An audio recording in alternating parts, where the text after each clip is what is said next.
in the nut. Ah, back again. Oh yeah, I was gonna try and move my window a little bit. Maybe I should try and do that.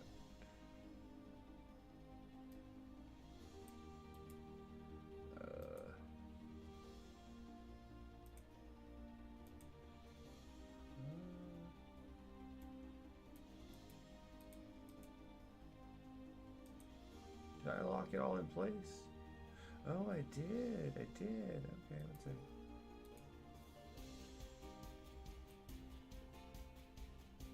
That screen capture's gonna stay there.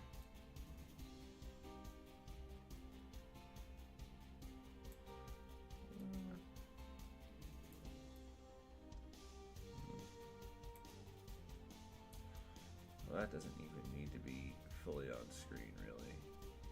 That's fine. Does it?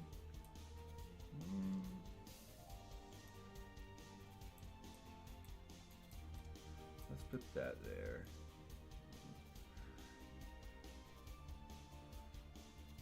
Sorry about that. That's gonna go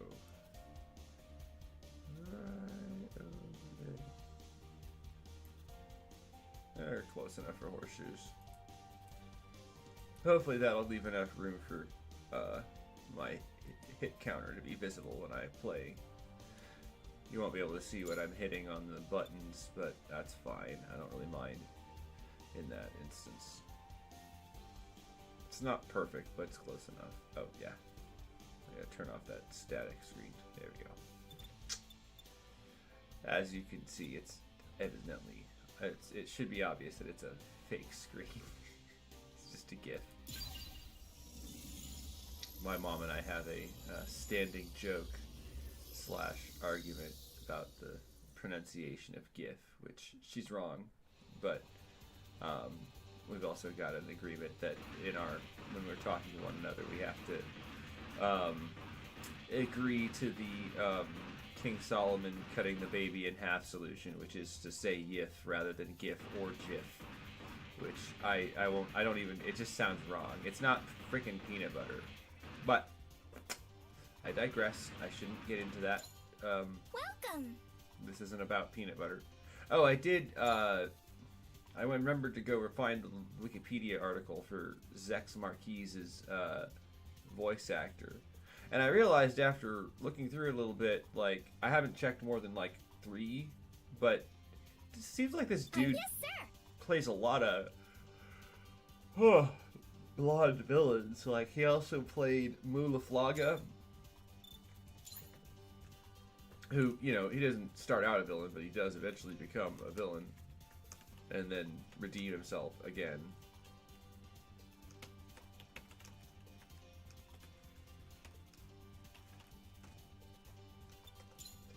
But it's amusing because he plays Dio Brando, plays Zex Marquis, and then he also plays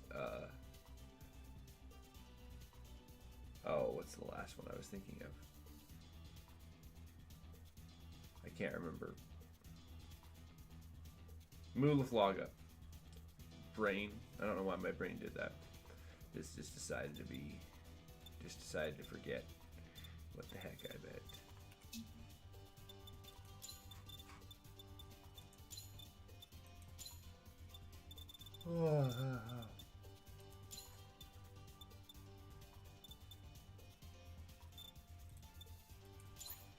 Yes. Oftentimes I'll be watching something on the other screens that I have, but I can't do that while I'm doing this because I don't really want to have my other windows playing in the background. This is the mission desk. Oh yeah, I want to go grind out. I don't want to grind out too much right now. I want to go work on the. I mean, I can go play some missions, but I did want to go continue working on the Parisol idea. I should. Oh, I meant to go look up how you spell parasol as well.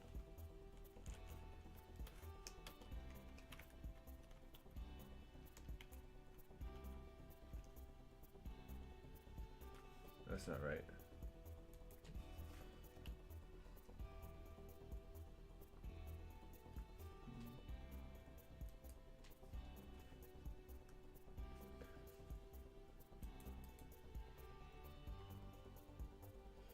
No.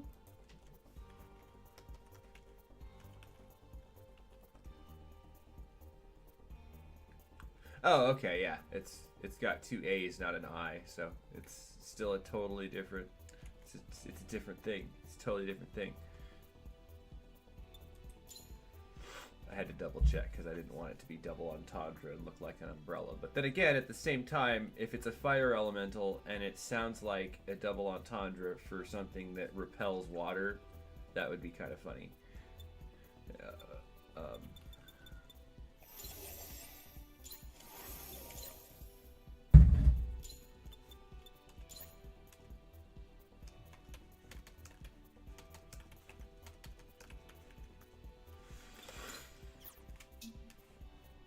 Now I'm going to be doing a little bit of, basically I'm going to be painting parts of it. I want to go paint it. I like that the whiskers didn't seem to deform at all and go into different spots when, because it's got a different pose now that it's out of the thing. It seems to still kind of look like a cat, roughly, vaguely, but I gotta paint it, like I said.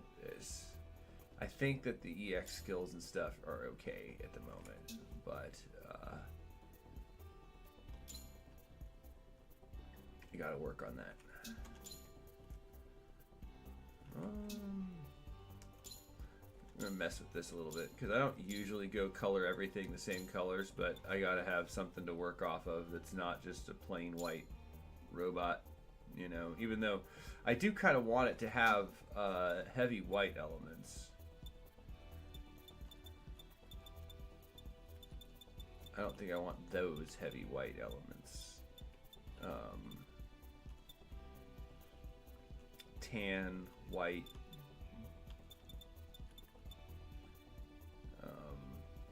This texture is one of the things that made me want to go make everything on the other Ryuga Ray into a textured scale pattern. So I'm going to work on that later too. Okay, let's tab edit that. Oh, that's what that is. Okay, no, I don't want that anymore. I don't want that at all, in fact.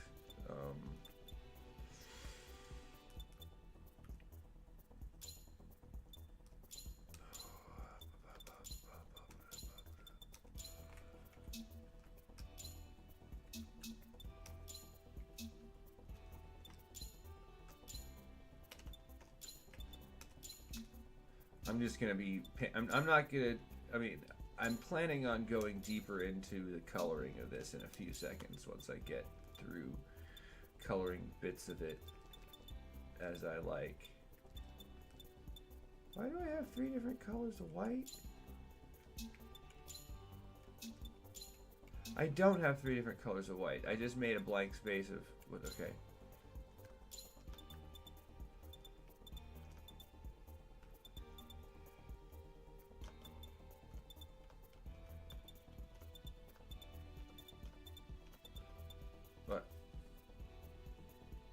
That's weird. Okay.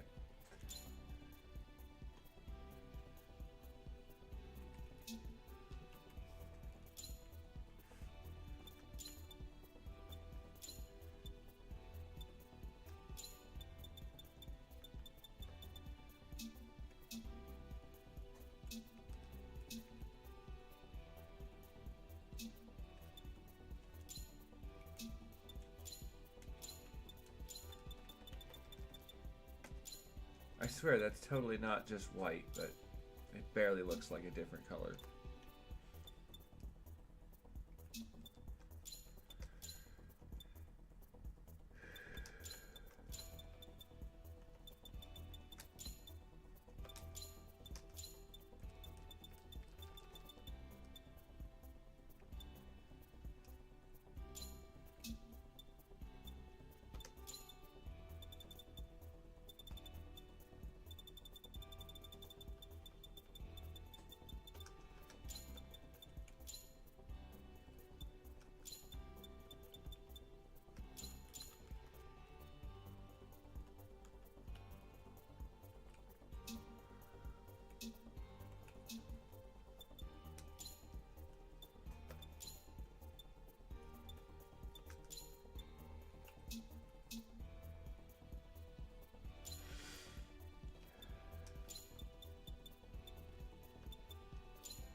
look alright. That's gonna look decent.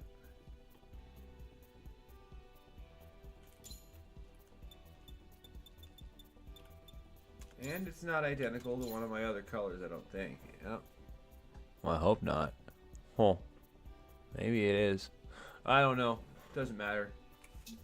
I can always delete another color if I need to. Panel line colors. Why is the base color green though? Oh, I know why.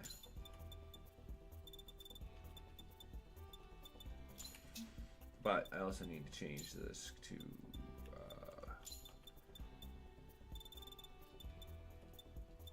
I feel like that one's gonna blend in better than the other one will.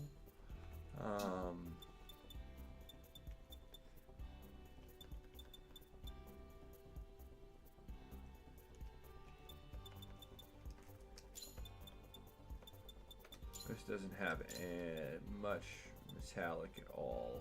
It's gonna have some roughness to it because it's kind of emulating cat fur, so, but not in all of it, not all over. And again, I'm gonna go, I'm gonna go back and correct here and there. This is just me trying to work out some colors to code it in. Where did I? What? Wow! Awesome. Once again, the game doesn't not ask for confirmations, and I lose progress because.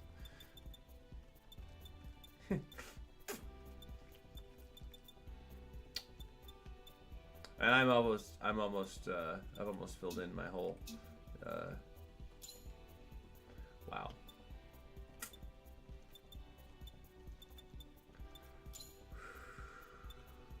Don't throw a keyboard. Don't throw a keyboard. You need that. You need the keyboard. Don't throw the keyboard.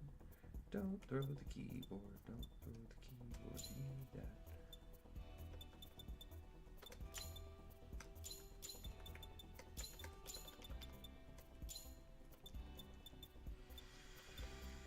Deep breaths. You have colors that you saved from this process that will just slot right back in.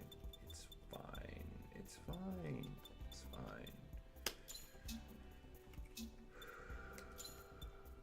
Don't get mad. Don't get mad. It's fine.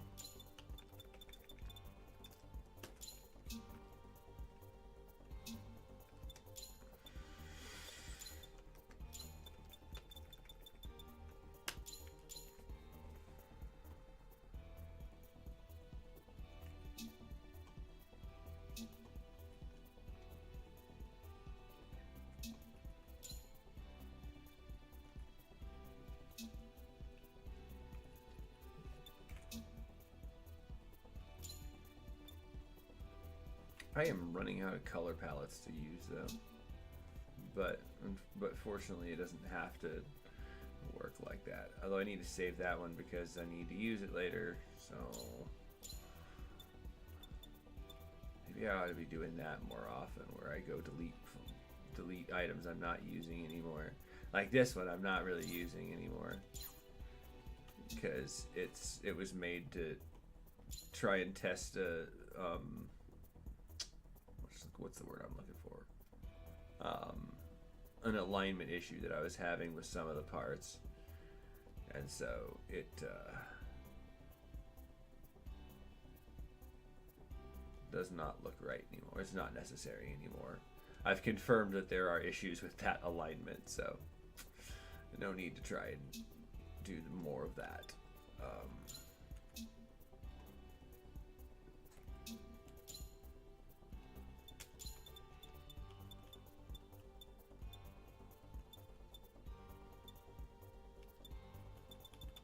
That's the one that I picked and made, so we're also going to go and then edit that one because it's on that body piece. It is going to have a different pattern than the other ones now as I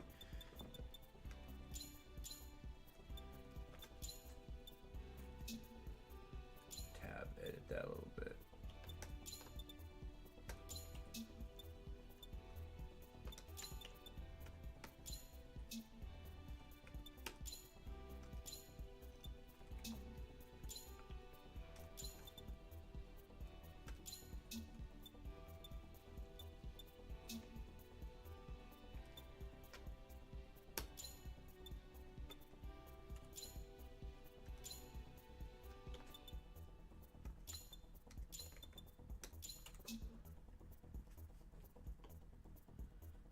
moment, it still kind of looks like a horse in a lot of places, but it'll get better. It will get better.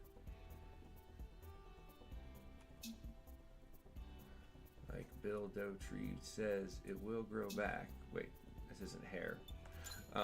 It's made to look like hair.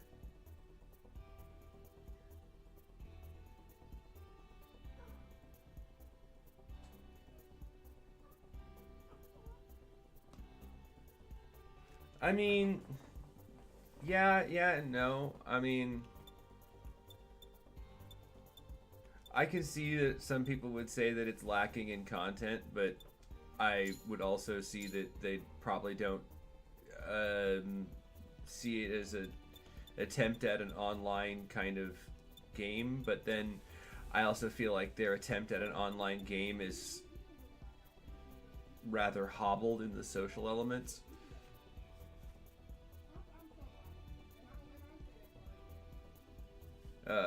Sorry, my neighbors are being loud. How the hell are they loud enough that my fucking mic can pick them up? Jesus Christ. I don't know. I feel like a lot of people are unkind towards it about that. Like, because I don't really think the story is the big selling point of the game. Like, the depth of customization is incredible. Like, your character customization in Skyrim or something isn't even comparable, and you basically, that's what I would say is going on here, is that the entire game is the character customization, right? You don't have an avatar character face, and your gunpla is your character face, and you keep building and editing that as you go along, and that equipment is, you know, and the potential to have so many different builds. I think I saw the same review that you did. And I would bear in mind that game reviewers don't often have enough time to delve into the game deep enough to actually engage with the systems that are intended to catch their target audience. And the game reviewers aren't often their target audience in the first place. So sometimes they just miss the idea entirely. And even when they're into Gunpla, like, I think I might have seen that review, but I could be mistaken.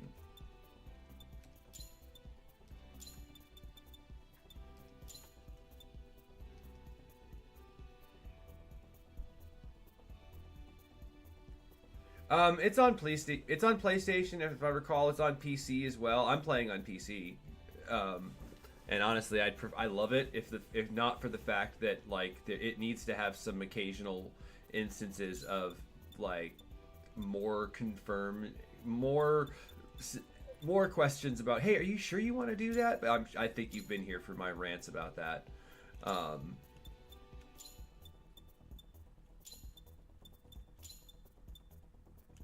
This is I would definitely agree with them on the point about, it's great if you want to go and, like, hey, I have an idea for a gunpla. Let me try and put that together in this and see how it looks, and within reason, because you're going to get some limitations, of course, and then you can make a lot more options. I watched a gunpla reviewer, but, like, again, he's more into the physical side of the gunpla, but, like, I don't know.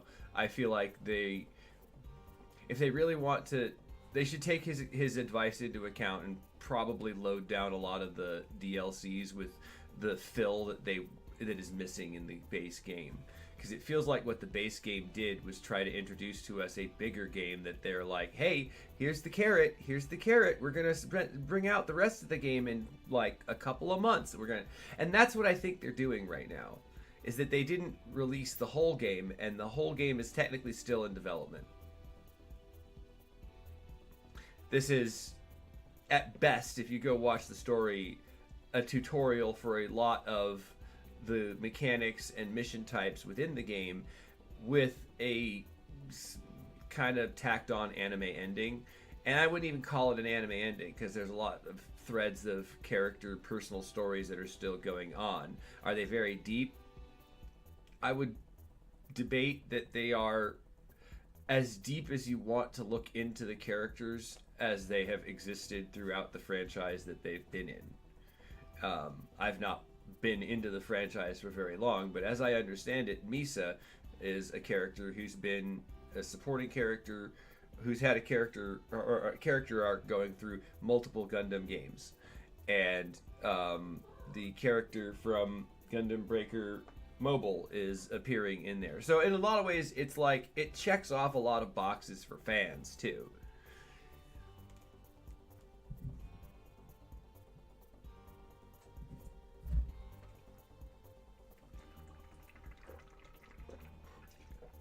I would also say that, like, I think it's worth it personally.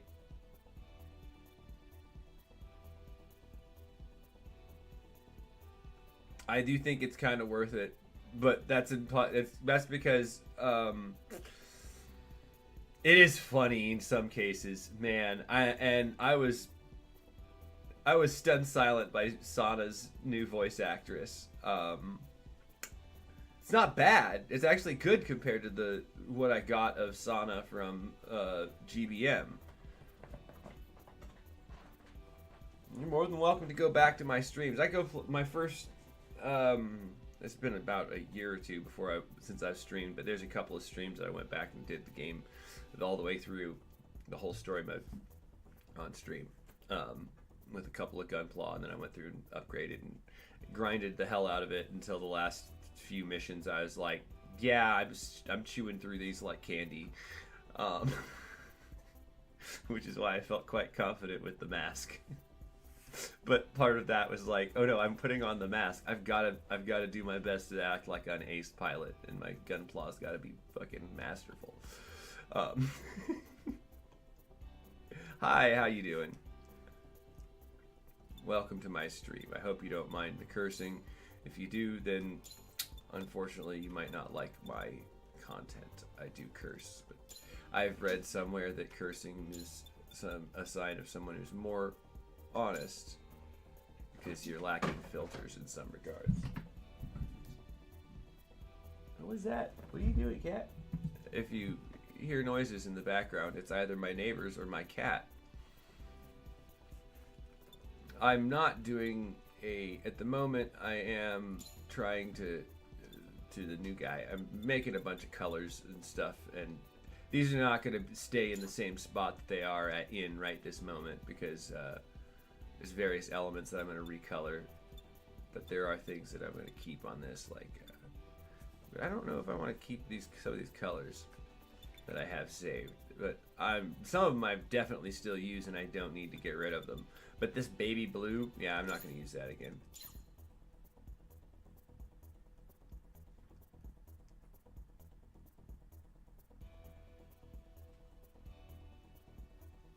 Oh yeah, there's a lot to be said about economic instability, and we're in a precarious state globally, as far as in the globally connected economies are making everything cost more everywhere in some way, shape, or form. Games are included, but I'm also of the strong opinion, with evidence, that some of that price going up is gouging. It's not honest.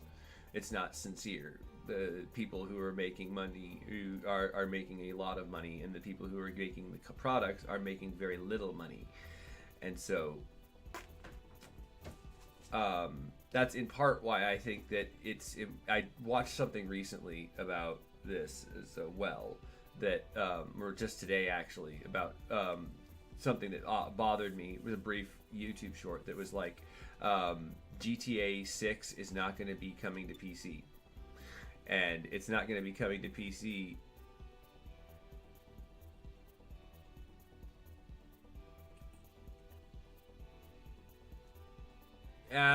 yeah, I haven't watched that.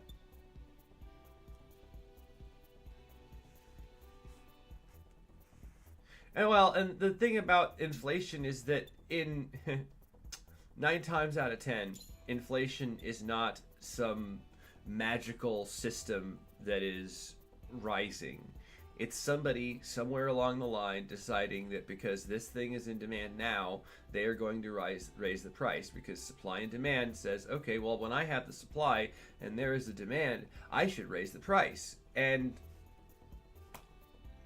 like, then you have to get to the point that this is going to sound like one of those, socialist communist points, but a lot of profit is derived from leeching value from the worker. The worker is doing a bunch of work. They're not getting the value out of that. No, actually, the video that I saw said is that the GTA 6 is not coming to PC because PC gamers aren't buying games new. We're buying them on discount and at times like when they are at a discounted price. Also, there's probably going to be about a minute of delay between what you type and what I respond, so bear that in mind a little bit.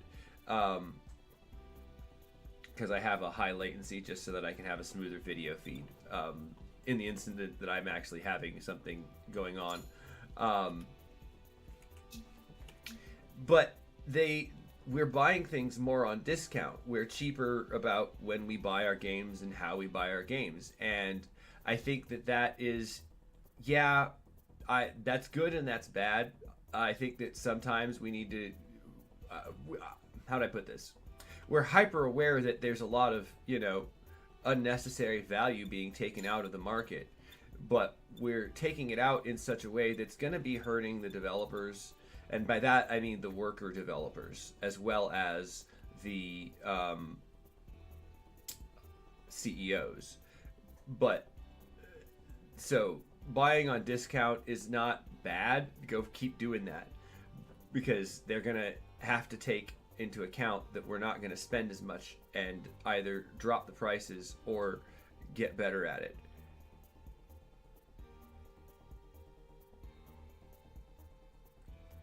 No, it's not a good excuse from them, though. It's pissed off a lot of people who play GTA, myself included. I don't play it avidly, but if I wanted to play it, I would want to play it on PC. And so they've lost a large chunk of players, but they're also considering that they don't believe that they're going to lose a significant profit from that, it seems.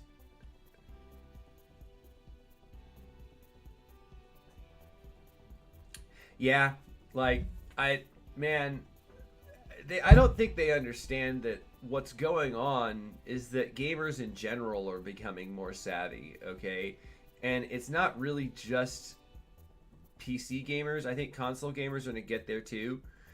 But the problem is that console gamers don't really have the option to go and find very many free games. And many of them are going to be very poor options, especially given the capacity of their console, which you bought for the screaming capacity to do. By that I mean the screaming cutting edge graphics is what you bought it for. I'm not that great into graphics, but like, I'm gonna be honest, I feel like these graphics are pretty decent for just a robot model building game. I'm not, and I don't want realism. I don't care for realism. I don't like hyper realism. What I want is an anime game where I build my Gunpla. Cool. Did I expect the story to be thick? Nah. Did I expect it to be intricate? Nah. I expected it to be something that would be kind of passable for a high school student in a single anime season. And that's kind of what I got. But I paid $90 because I was expecting... No, I paid $80, excuse me.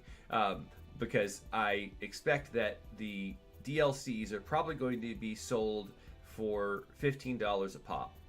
So buying it now at release, or at that price before it comes out in multiple chunks, is more cost effective than buying it when it comes out later. Because I suspect there are going to be a bunch of new systems that get introduced in there, and that'll also introduce probably some more microtransaction stuff. Because there's already 3 microtransactions in the market for this game right now that are absolutely not necessary, and they're all the breaker tokens. They increase your rate of gunpla breakage in missions, and basically if you don't use them often in the game, like, how do I put this?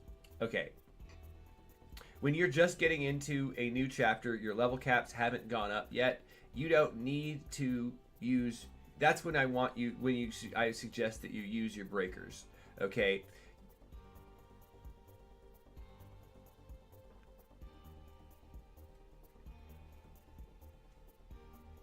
Yeah, I'm like, I've on some level I find too smooth of a graphics unsettling, which is a very weird statement to make, I think, for some. It's just like unsettling in a game for me. It's like it hits this uncanny valley moment because I'm like, no, reality is what's supposed to move that smooth.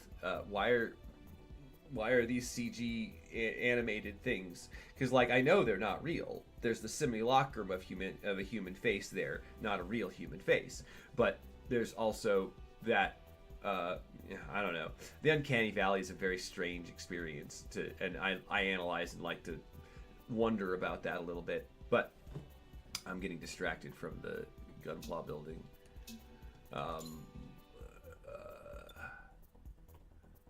Honestly, I'm not sure if I need to make any more colors that are going to be across the whole thing. I'm going to go and... Oh, why did I do that? How do I grab all the colors without... Oh, okay. There we go. I don't want to select all of them now. Okay, the head's not that important. Okay, but I can... Well, it is. All of it's going to be important. But that's the one that's got all these different color zones on it. But most of those color zones are not even visible in this, so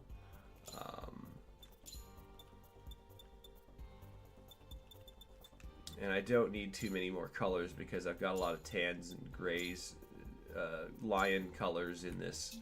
But I want it to be like a fire-themed lion.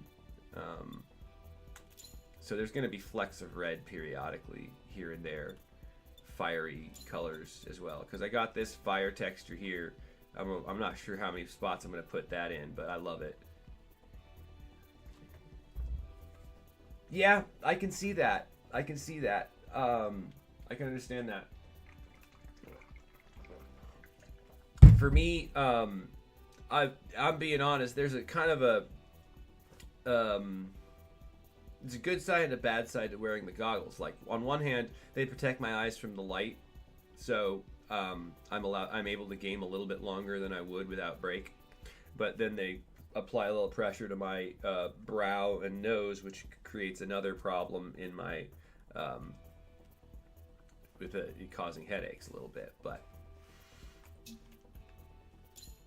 no, I don't want that to be. I think I want that to be that dull gold I've got. Yeah. This is not a color region that is visible from any angle except for the back. So I'm going to have to color that. I'm going to color a lot of the internal stuff that you don't see often gold so that it's like, oh, okay, yeah, that's the metal armature and shit. Where's that at? That color region is nowhere. That color is not visible. Okay, I am going to make that gold too, just because.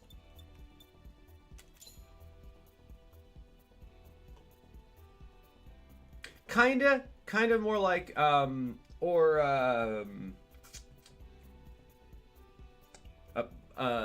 Persian but a kitten, or a fire themed, a white Litten, an albino Litten, like kind of like that, but more of a lion than a tiger.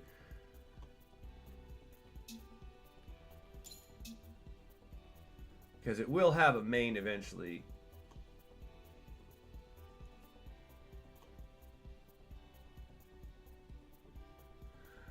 Yeah, that sucks. I wear this by choice entirely for the gimmick of it. So I do, but I empathize for that. I'm a disabled person for muscular dystrophy, so there's a bunch of other things, and autism has a lot of weird intricacies that it involves, like temperature control. Our bodies don't regulate temperature the same way others do, or as well as others do.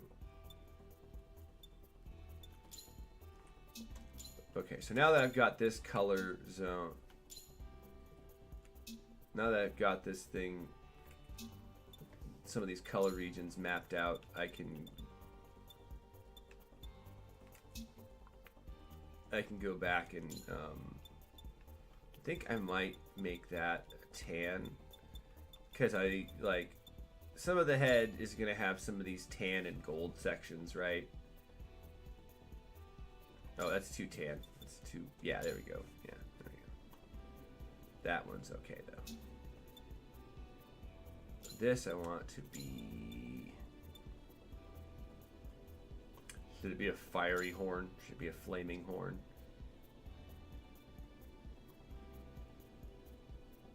Yeah, I'm going to go with that. I'm going to go with my flaming horn.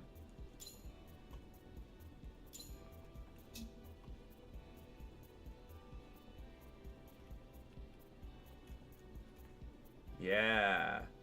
Yeah. Yeah. And so that provides a little bit of extra flex of other colors. I'll probably put little bits of that in other places. Probably the whiskers too.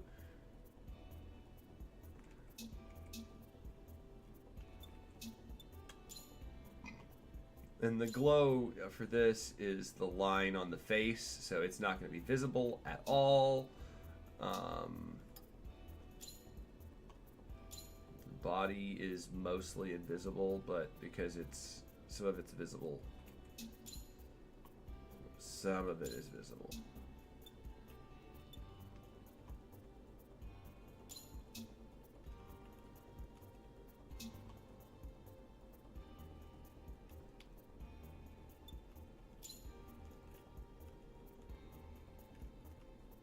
And albino arcanine would be another good way to describe it, probably. I've always seen Arcanine as more of a dog than a cat, but I can see how it's also viewed as a cat by some people. It's sort of like, it's a good design in that it's sort of like, some people can view it and go, oh, that's a dog. Other people can view it and go, oh, that's a cat.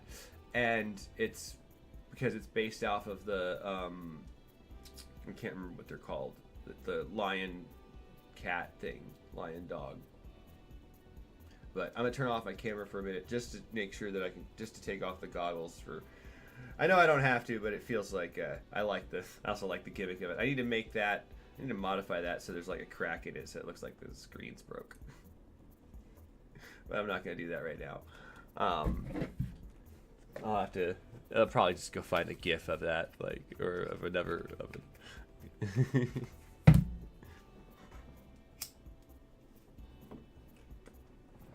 So, okay, the body is mostly not visible. Like, the visible parts on the back there.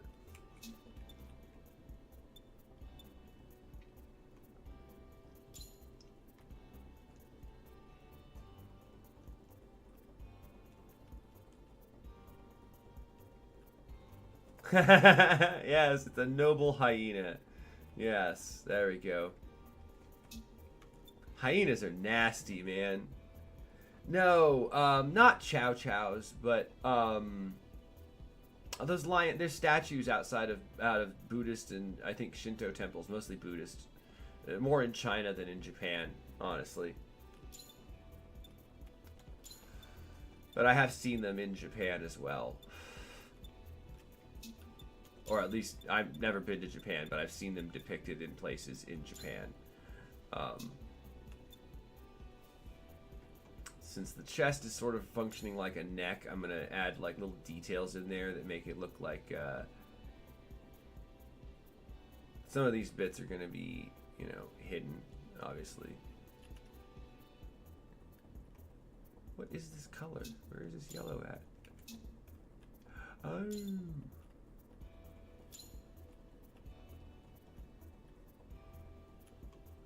That's not even yellow though.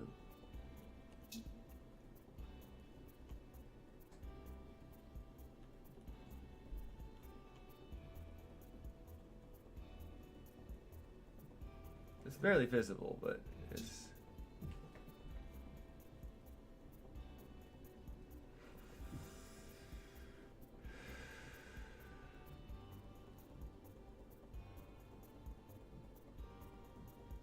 Huh.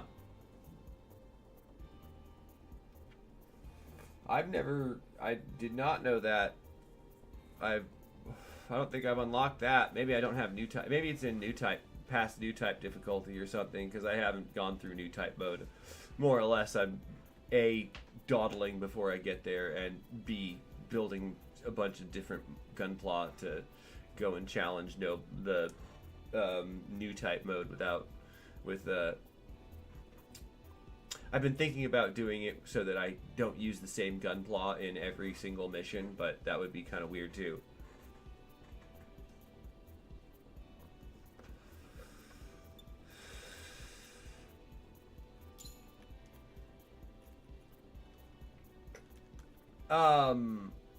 I think what I do know that the reviewer that I saw mentioned that there were oh, hey, you're welcome. You're welcome to come into the lobby. I'm glad to see people joining me. Apologies if I'm not in, if I don't respond in the lobby, because I'm not, you know, I'm in the middle of building this lion cat thing.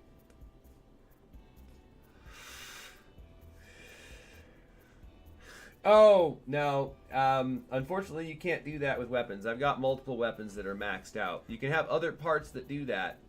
I've maxed out several weapons, and they don't do that wireframe thing. You can max out the chest pieces and things like that, and it'll do that. But I haven't figured out whether there's something extra to it. Maybe maybe I'm mistaken and I've done something wonky. There's another blue region that I need to color. That gold, though, I need to... I do apologize if I don't respond in the lobby, though, Zaboy, because I'm still in the middle of finishing up this build. I've finished the, you know, looking at it, but, you know, I finished the mechanics of it, but the appearance is almost... I just want to paint it. I love this thing so far. And I always like to take my time on these. I used to play City of Heroes, and I still play City of Heroes periodically. I'd strongly suggest that, because it's free. That blue part. Should I make that gold too, or...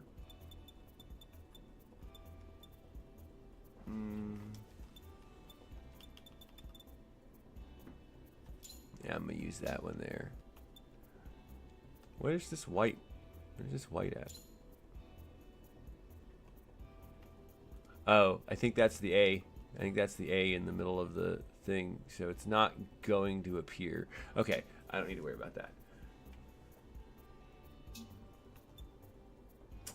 A lot of the glow isn't appearing either, but the glow on the back of these, that's the glow on the front where the A is. These are the glows for that. So I want this to be a gold so that it looks more like spikes. And you can reduce, if you increase the roughness, decrease the emissions, but you got to keep the emissions a little bit high because metals they're reflective, and so to kind of make it seem like they're still reflective, you got to have the emissions up a little bit, but not too much, and it'll and so even glow parts can be turned into looking like metal like that.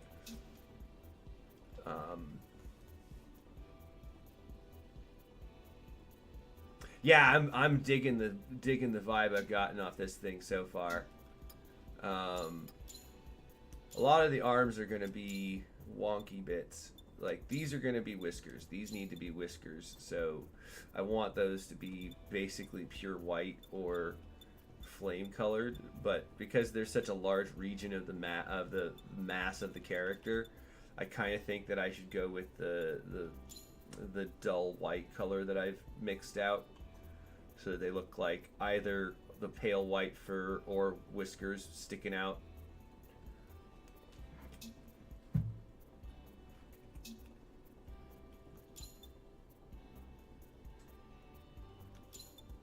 In a lot of cats, they'll have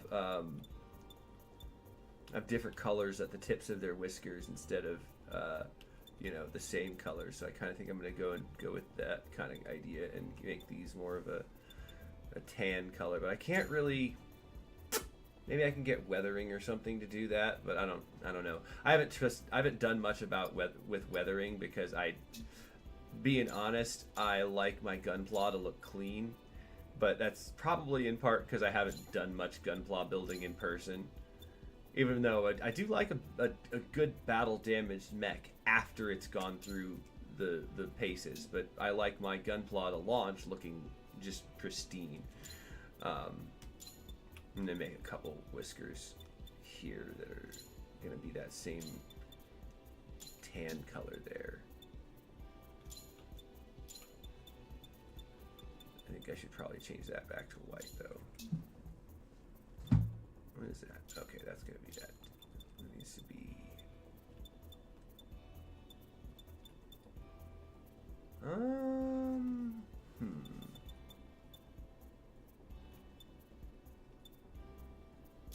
Yeah. Oh yeah, Parasol's looking slick so far. Oh, what are those red regions looking at? Oh, I didn't see those. Okay, I'm gonna have to make a new decision there because those don't look great like that. Nope. Nope, nope, nope. If I make them gold, then it looks alright, like tufts of a mane that are coming in.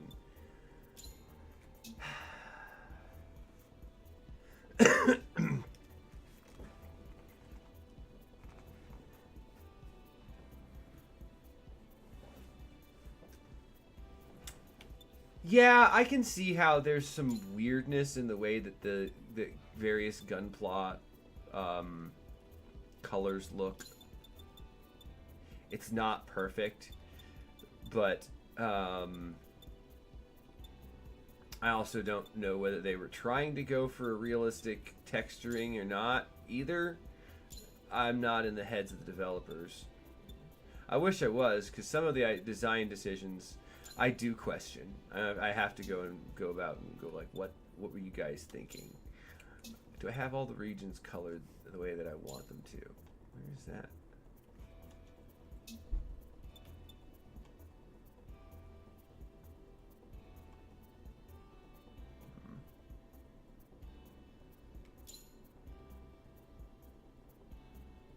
Yeah, I think that's fine.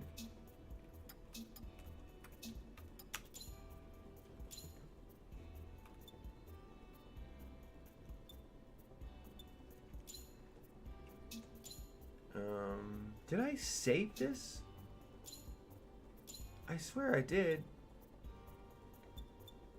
But maybe I didn't, because I'm going to double save it just in case, because if I did forget to save it, I'd rather not lose that color by changing it.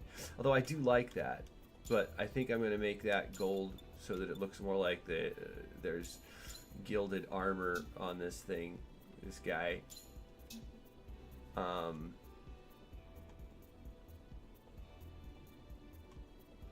Yeah, it looks pretty slick. And the good news is it's cats or lions. You're gonna have the armor in similar places.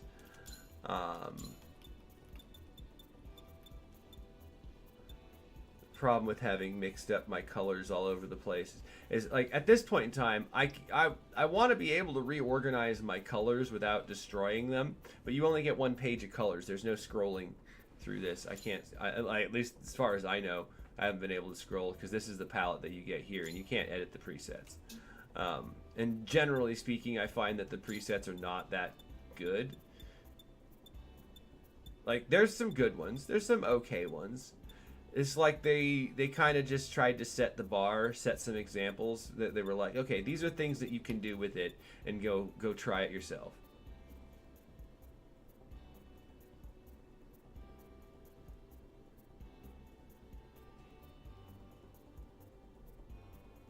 Oh yeah, the 30-minute missions. I've heard about those. I've seen those builds as well, and I'm intrigued.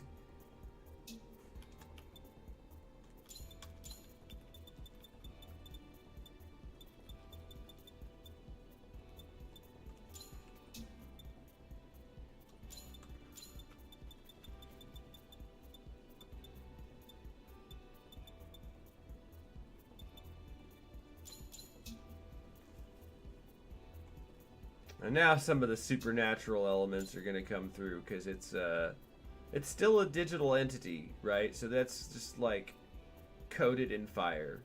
It's fire. It's got a fire tail. I know it's very Pokemon-esque, and that's kind of what I was going to go for in the first place. Where is the yellow at? Is there any yellow? Oh, Oh, okay. I'm gonna have to make that match my other yellows. Or should I make that some other color? I'm a big fan of bronze and brass golds as well too, because if you can't tell by some of the colors in my repertoire, I like steampunk. Because that whole bottom half starts out blank, and then you get to add in your own colors. I want them to add another feature as well that's like a community library of specialty colors and textures, because like I say that because like there's a lot of interesting crap you can do. Like that fire texture that I have is a camouflage texture that I increased the emissions on. It's not, there's no native fire texture that you can put onto things like that. I made that. I spent a couple hours trying to work on that, I think, and I'm real happy with the result of it.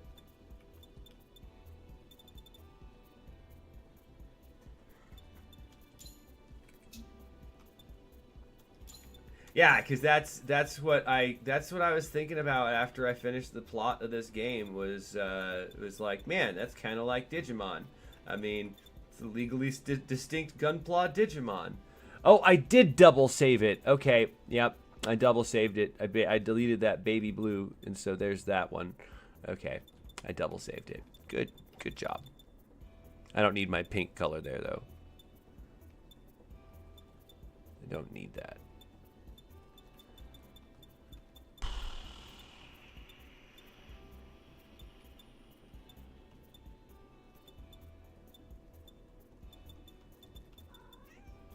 What, cat? What, cat? I know. You want to get up on the back? If you get back on the... Here, 1 sec. No, you guys can't even see me right now. 1 sec. Get up there. Get up there.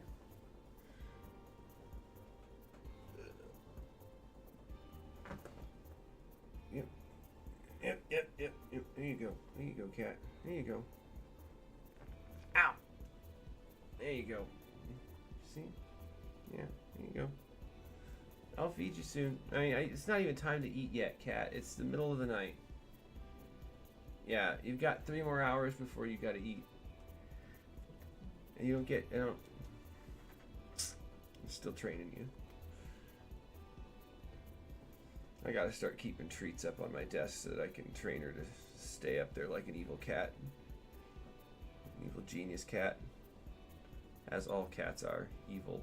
But not all of them are evil genius cats.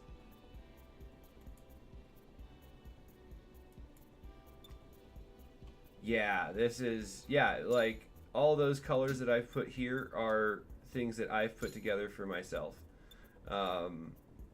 From texture patterns that they have, and then you can just modify the colors and the emissions. And so, like, this one is... a camouflage pattern like this. I can't remember which one it was exactly that it started out with. I think it was this one or this one, and then I colored it so that you go in here, the emissions are 26. You don't really need to get the emissions very high to make it start to glow particularly well. Yeah, emissions is a funny way for it to be like named, and I laugh at it a little bit sometimes, but it's also apt. It's what it is. I'm gonna put that gold there.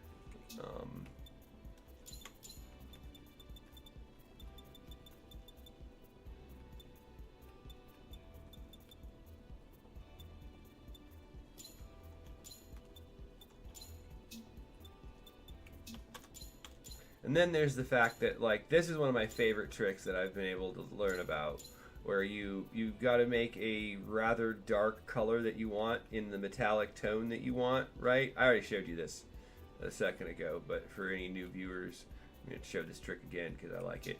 So you put that on there. You get the gold color that you want, right? And then you reduce the emissions down to next to nothing, like 7. But then you increase the roughness a bit.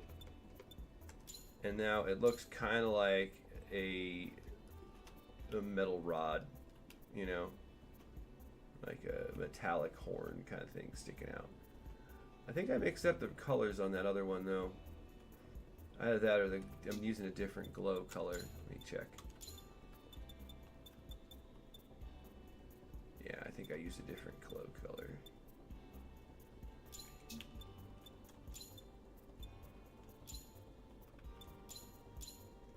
I'm gonna have to go mess with that on the body piece to see what I did there.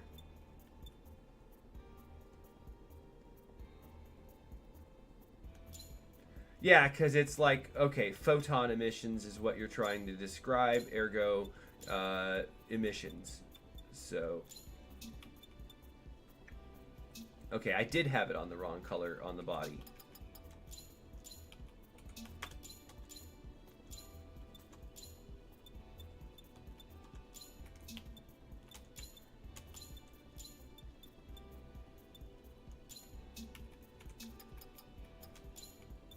But there's also a difference in the way that the colors display. Okay, it seems.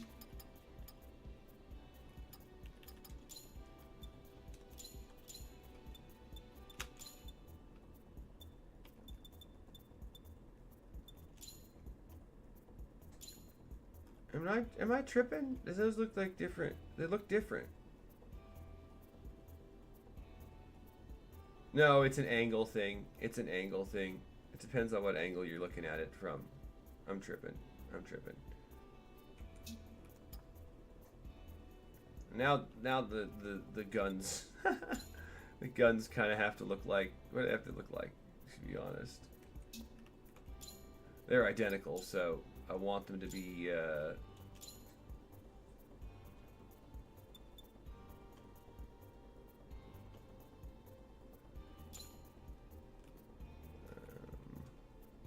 Ooh, well, I just had an idea. Okay. There's ways that I can have the little fire texture show up periodically.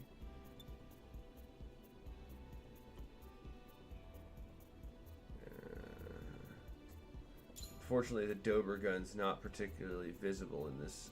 It's not a Dober gun. That's not what it's called in this instance, but.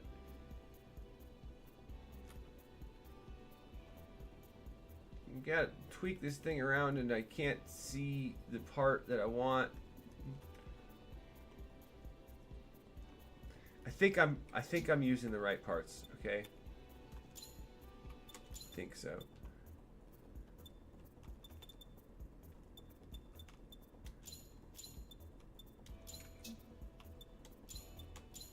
I've got another instance of a tall geese where I have this gun on it, and yeah, because of the reflections in the various parts, I think that's causing it to trick of the light, tricking my eyes a bit, and that's a problem.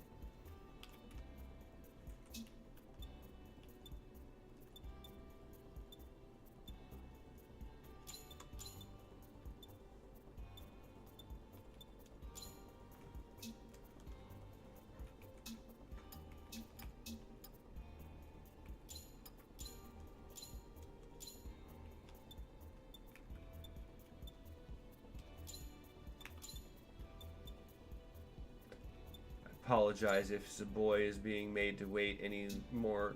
I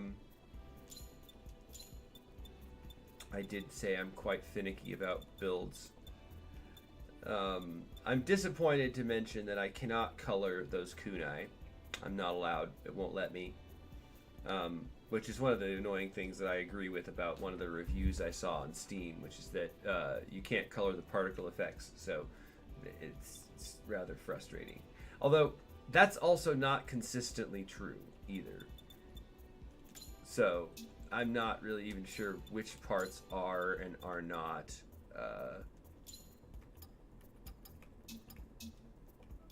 colorable.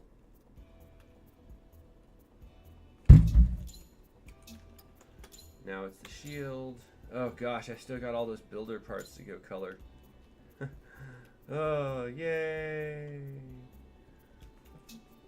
It's okay. I'm enjoying parts of this. I do legitimately enjoy many elements of this.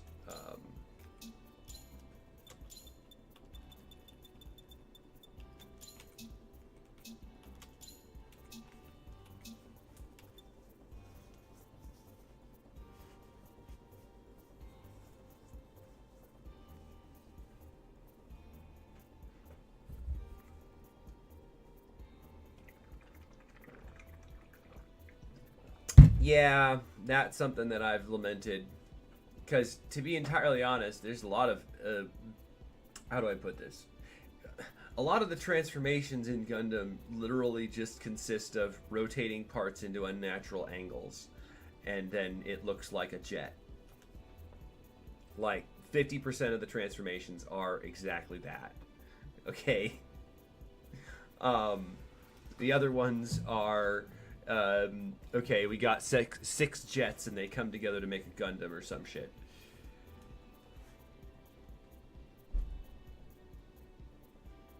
Oh yeah, that's actually the plan. It's the plan is that it's going to grow into a humanoid cat form from this, but at the moment it's just a cat.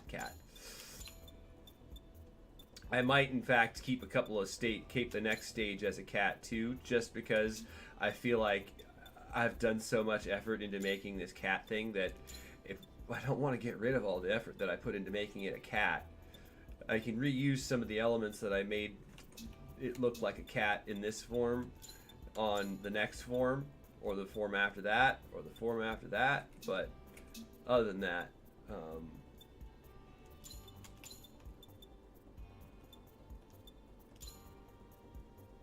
fire cat. What are those? Oh, those are the underside parts. I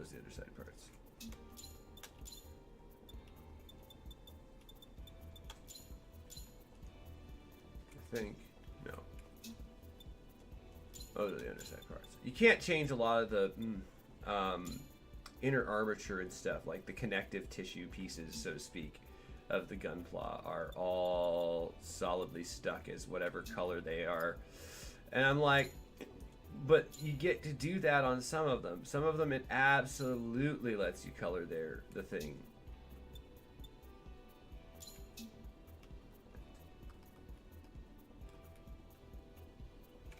Oh, now we get into the good stuff.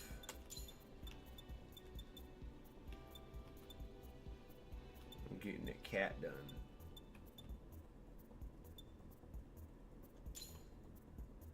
I definitely feel like, I don't know, those ears, if those are supposed to be its ears, it probably ought to, but the ears are probably hidden in the mane, not actually there, and actually those look like ears right there. Those look like ears there, but those are part of the shoulder that I had to make gold. It doesn't have ears, technically. Or those are its ears. There's a lot of things you could go, oh, are those its ears? Are those its ears? Yes. Whatever you think are its ears at the moment are its ears. Does it have 5 ears? No. Maybe. I don't know. It's your imagination. You gotta squint a little bit anyway.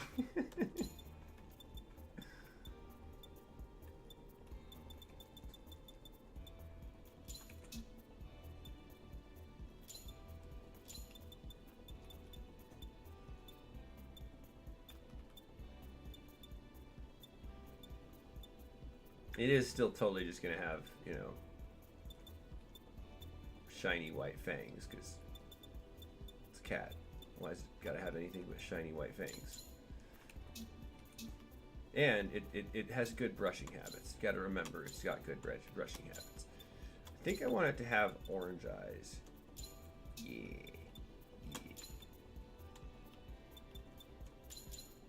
Kind of gold orange, that's fine.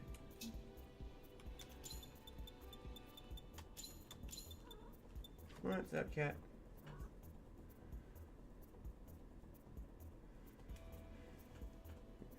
Yeah, Gundam Wing Gundam is exactly that. I don't think I've gotten to show you Tonbo.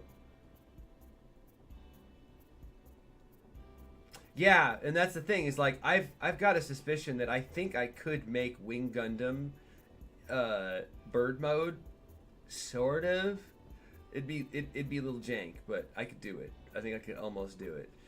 The Wave Rider for Gundam Zeta is almost doable too. You just got to make certain parts absolutely freaking huge, rotate them around so that they're in a different spot than they usually would be, because the chest piece is virtually hidden in the Wing Gundam when it's in bird mode, and so is the head. Not like, there's like some Gunpla or Gundams where the head's just like sticking out staring at you and it's in its bird mode or whatever, and you're like, that's not a Gundam, or that's not a robot, or that's not a bird, that's a person. That's a person doing contortionism. I'm gonna be honest, those colors on those paws are pretty much good. Although I can't decide if I want to. Do you think I should make the claws fire claws? Yeah, I'm real proud of it. Thank you. I appreciate the encouragement. I want to make the claws look either metallic or fire, and like brass would look like they would match that little thing on the back, like they're armored. I didn't get to change the hoof. The hoof's just a hoof color. What? Did I forget to do that? The alternative is to make them white. Even my white texture there has a green glow to it.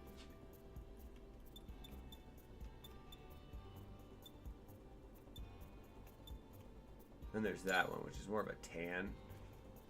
That's more of a tan. I got a lot of greens too. This is a tan or a silver with a green claw color, or a green panel line color. My brain sometimes just mixes up words when I don't want it to. I try my best to correct it before it comes out, but it doesn't always work like that. I think brain damage did it, but I think I'm gonna go with silver. I don't mind having little flecks of different colors here and there sometimes on the Gunpla based off of, realism for whatever material is going on there. Yeah, I don't get to change the hoofs. I can't change the hoof color. It's just there. Great.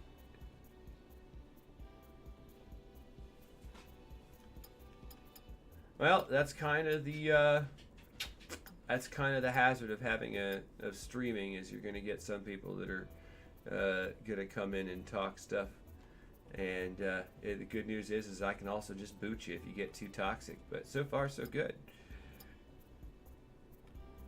and so far you're not, so we're all good, right?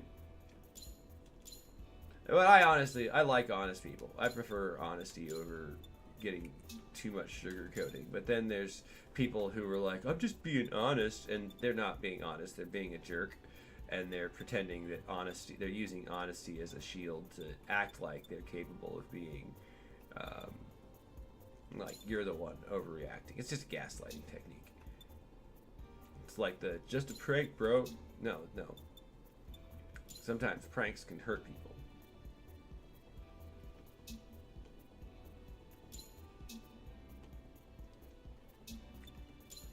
Yeah. Brain damage is a hell of a drug. I know it's not a drug, but it's a funny joke.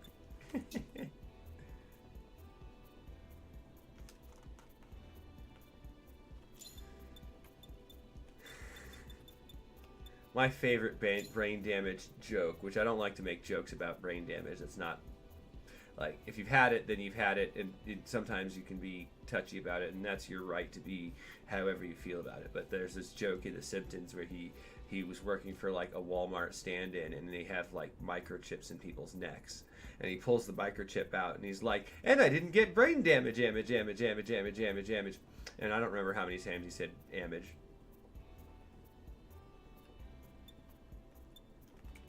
Well, and not only that, like, like I said before, I've said it before, like George Carlin said, sugarcoating euphemisms and stuff like that, the dodgy language, it doesn't do us a service to make it harder to discuss some of the uncomfortable and dangerous topics, okay? uncomfortable and dangerous. Now, there are circumstances and spaces where that absolutely should be respected, and I do respect and agree with those practices. But I also think that when you're out in the public, not everybody is going to be able to or willing to go and, you know, censor and trigger warning themselves. But I think a lot of online spaces have an obligation to be that way, to have things like that, rules like that in place, due to, you know, we don't, and that is absolutely as valid for people who are like war veterans and stuff, because a lot of the war veterans, that, for instance, in that instance, who react belligerently or angrily towards seeing stuff like that, or go, oh, you just need to man up. Really, what they're doing is they're putting on a gruff exterior, because their brain's still also doing that, and they'll get more aggressive, more aggro, more angry in those moments.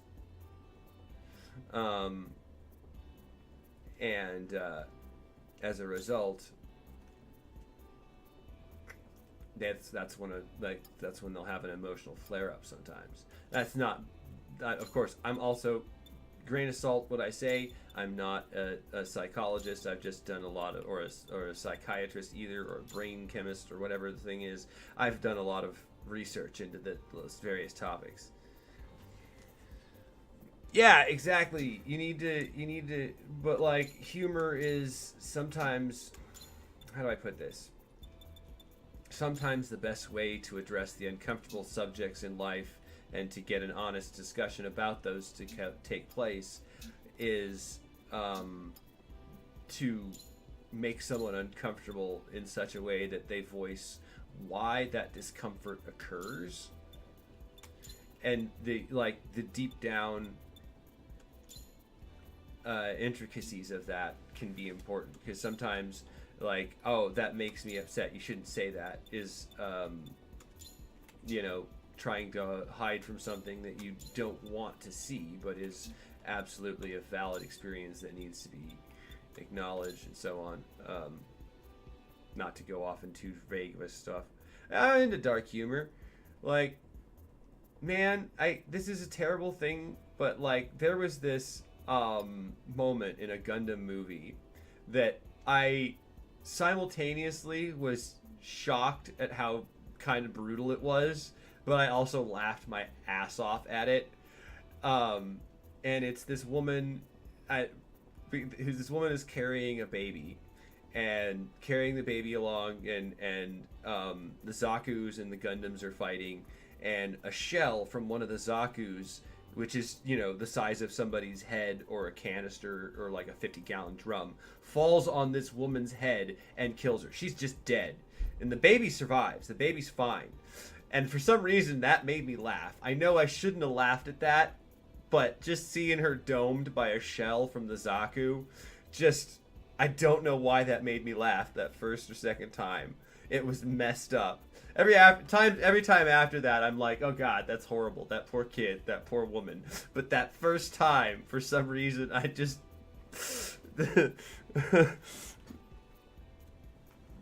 I can't agree with you about that on South Park. There's a couple of instances where, like, the guys who write South Park need to either do more research or talk to more people who are in those experiences before they write their stories.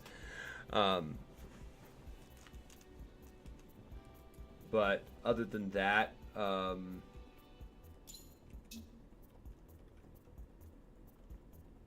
yeah, I can't get rid of those green bits, so...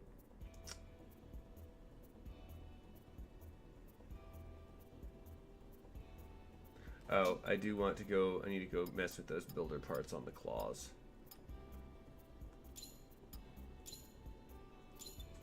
So that what? Okay, there we go. What? That's not the part I wanted, huh?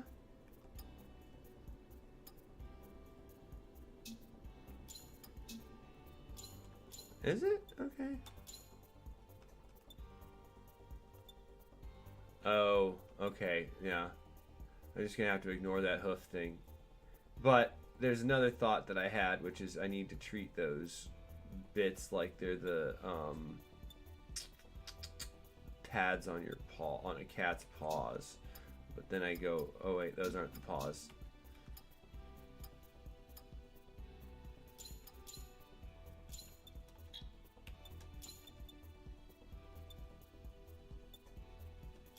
Those should be black because it's going to be like the pads of a cat's paws, which are usually black or pink based on their the color.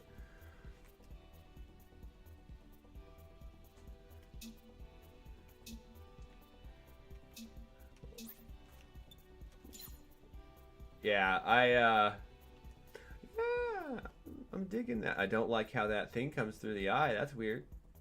That's weird. I mean, there's just gonna there's gonna be some weirdness like that, but I'm unavoidable weirdness. But I'll accept some of that. Let's see how this works. Oh, excuse me. I've done enough testing in the labs. I want to just take it out for a spin now. I'm gonna turn on my GIF though to mute myself though. Or not mute myself. I'm just gonna take off that because I don't want to be seen smoking a cigarette, and I'm not advocating it either. So don't judge me. I'm trying to quit the habit.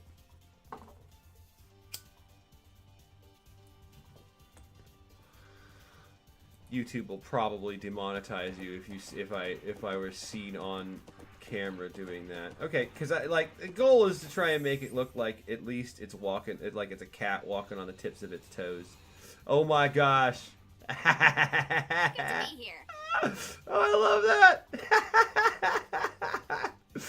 Okay.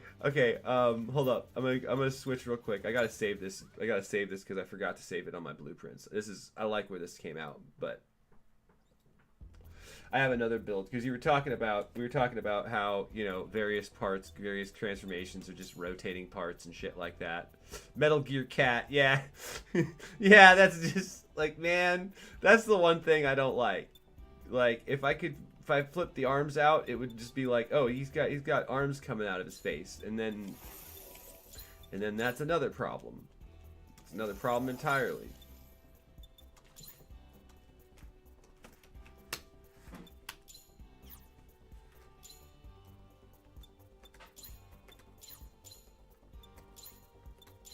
Okay.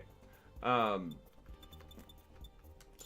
apologize. I didn't mean to just, you know, come out and dip, but I did want to show off this build that I'm quite proud of. Oh no! No! Craptasm. Hold on. Sorry about that.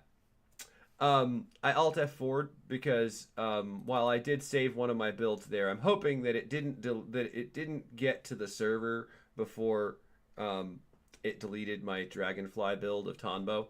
Otherwise, I'm going to have to go rebuild the Dragonfly build from almost scratch. I sincerely hope not. Fucking A. I even just ignored the prompt. I say ignored the prompt. Oh my god. Oh my gods. I hope not. I know, Cat. I know. You will get food at 7 a.m. You have several hours left. You have several hours left. You're very impatient, and you cannot tell time.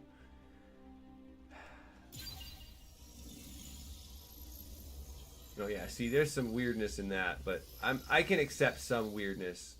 I'm sorry for dipping out of there. I'm gonna go and I think that even though I left that lobby, it should be. I'm ready, yes, sir. I'm ready. Yes, switching. Yes, sir. Switching. Yes, I'm ready when you are. I don't think it'll boot people out. Yeah, I saved the cat, but there we go. I'm afraid that I may have deleted another build that I've had saved, so I closed the game out rapidly, just in case it didn't remember that I saved that build, because sometimes you interrupt the save process and it will forget things.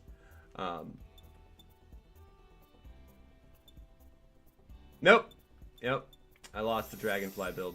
The Dragonfly build got deleted. Yay! Okay.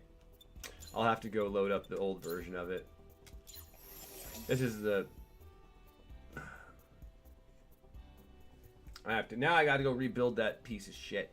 I'm calling it a piece of shit, but it's honestly one of my favorite builds. It's mostly built out again, but they're mostly the same depending on whether it's the Calibarn or the this is why I left. Whoa! Wait, there's a new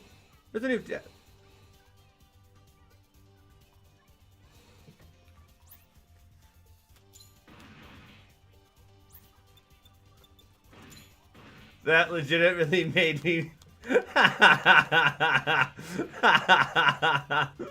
that is so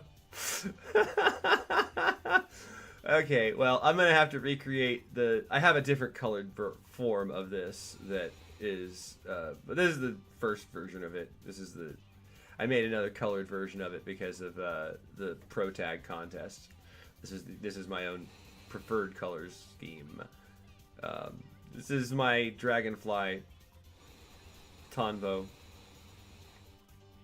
I'm disappointed.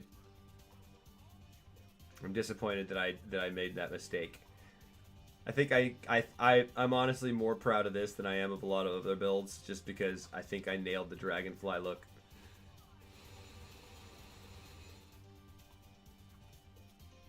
But I feel stupid for having deleted the other version of that build. I can recreate it because it's basically just a rebuild of this build with different colors. But the fact of that was also that there were like decals that I had finished and moved around, and I'm gonna go load up the cat build so that I can play that one because I'm frustrated. I don't want to play a build that I have to go recreate later.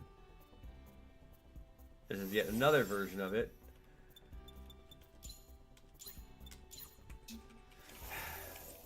Oh, I didn't upgrade parts of this. Nope. Do that later. Do that later. I don't want to do that right now.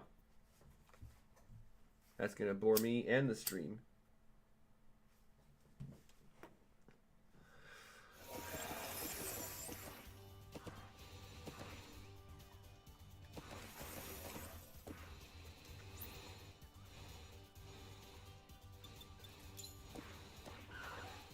Ah! Ha! Oh, I like how that looks. I like how that looks with this.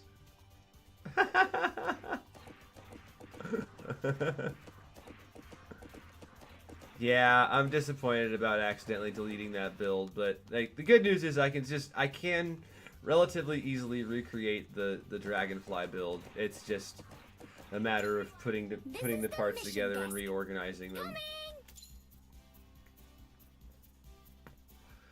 Before last stream, I had been planning on gathering up a bunch of really easy parts to, I say easy parts, but basically low-level parts, and then dropping a bunch of high-level traits on them so that I could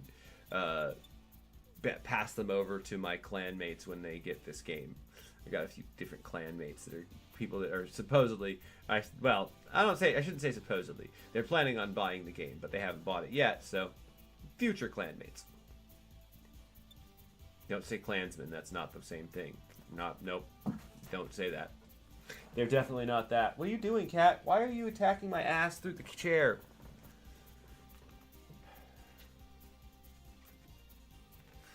She is convinced that it is food time.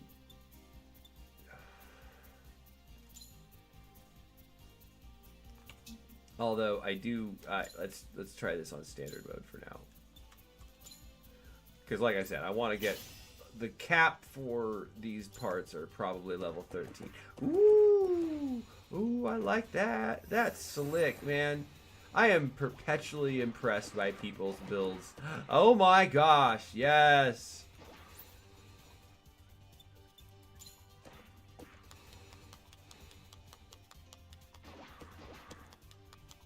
I love that. Agumon is that's a good Agumon. Okay, hold on. I've got one that's gonna be hard to interpret, but I'll have to show you after I get after we get through this mission. Hopefully it does come clearly. It is a clear build once I get to switch to it.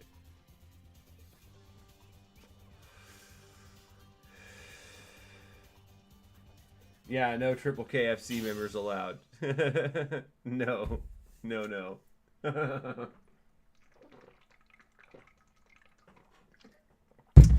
In fact, they should probably be fried.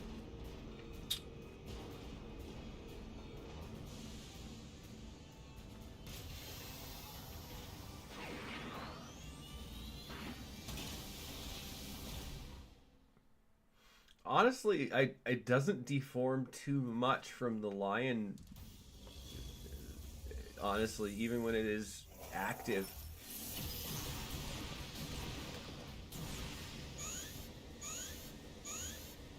And now it's a flying lion. Flying. I'm flying! Goal accomplished. It just kind of looks like it's,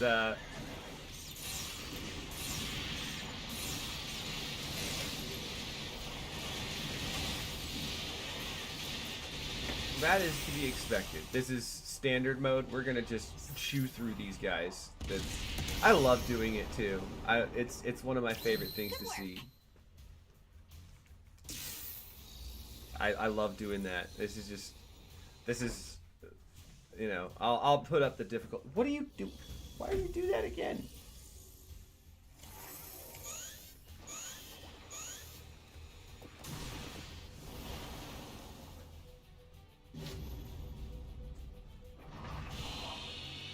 Yeah, that's a good build. I like that Agumon a lot. I made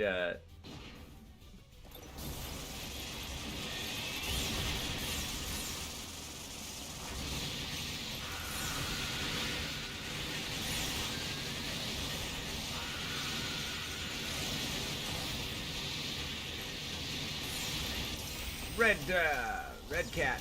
Good work. Good work. Good work. Copy that.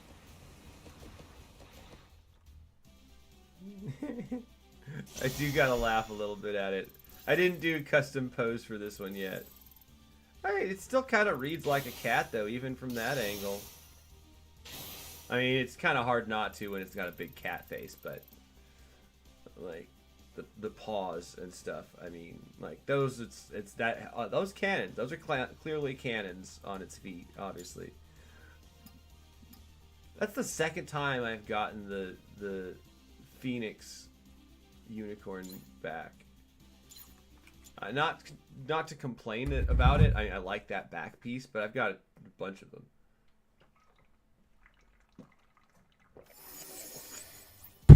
That is my least refined build because I just finished putting the parts together because half of them I haven't upgraded yet because I was deciding what looks good. But now that it's built, I've saved that. I'm going to go swap to one of my more refined builds.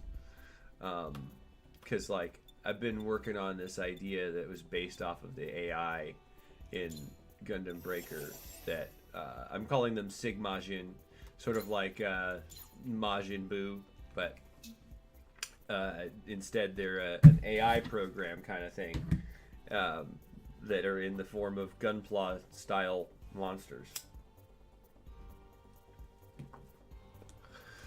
So they don't really have a defined information yet, except they are vaguely based off of Digimon, you know. But also, I was just like, well, why's it got to be a humanoid? Why did they make it a Gunpla girl? Why did it have to? Why couldn't it be like an Agumon or something? And so I went with that. And so this is the Ryuga Ray, which is, I did look up what it means in Japanese, what Ryuga means, but I'm not remembering it off the top of my head at the moment. So I loaded up the Dragonette version, which is the highest aged form I've made of it, which is more of a funnel build.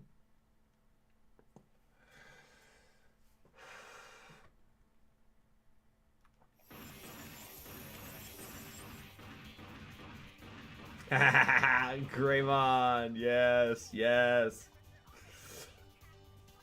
I haven't made the evolved form of that cat yet, unfortunately. I love that Greymon. That's a good Greymon. Not even, like, I like the interpretive differences you've taken with it. Like it's clearly Greymon, but you know, you're like, it's not going to be exactly that style. It's not going to be exactly Greymon because we can't get it perfect. And but oh my gosh, the amazing builds that people are making are blowing my mind sometimes. Let's try that again on a higher difficulty.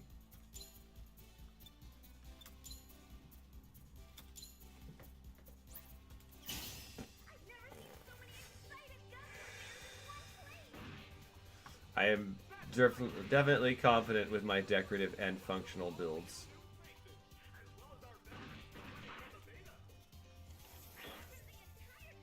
Good work. Yeah, this is about that level. The Metal Greymon and is about the same equivalent level as this level of the Ryuga Ray.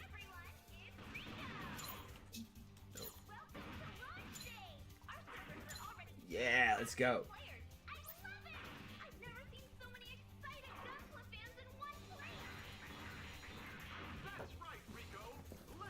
Face cam on. Excitement. Wow.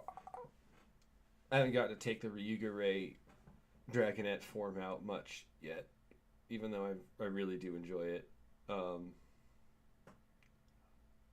the Dragonfly version of Tonbo is one of my favorite builds too, but I haven't played it in a minute since I've been focusing on other builds for a while. Yes, I love that. Yes, you haven't included like the original designs, like Potbelly kind of design. That's good. Like I liked the chonky build of the old Greymon, and then they were like, no, we've got to make them all muscly like Marvel superheroes and shit.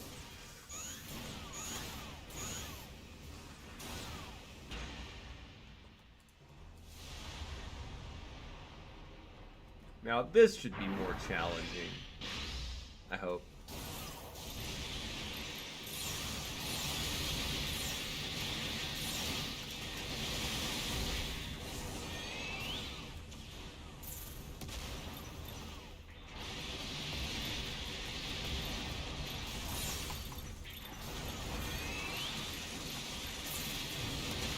That bazooka is one of the other reasons why I wear goggles while playing, because it kind of hurts my eyes to see that bazooka.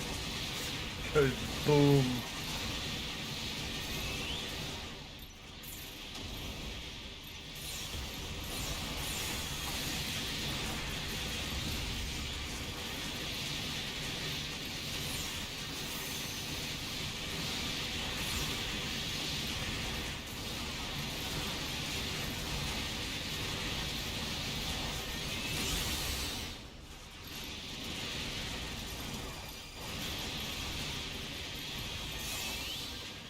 Oh, I forgot. This guy doesn't have his fire breath.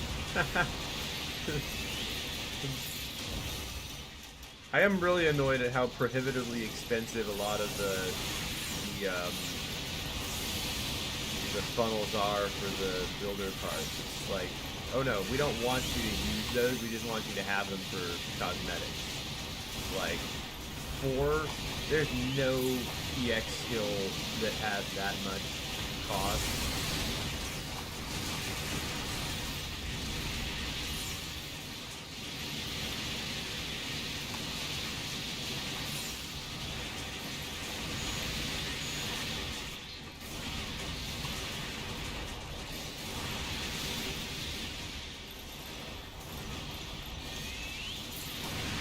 Oh wow, he's targeted me.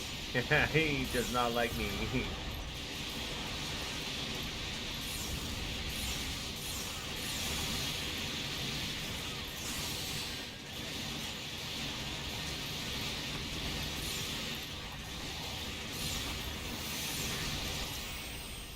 Oh. Good work. Good work. Yeah. Good work. Oh, I didn't use my... Yeah, okay. Sweet. I've still got the burst mode for the next version. For the next one.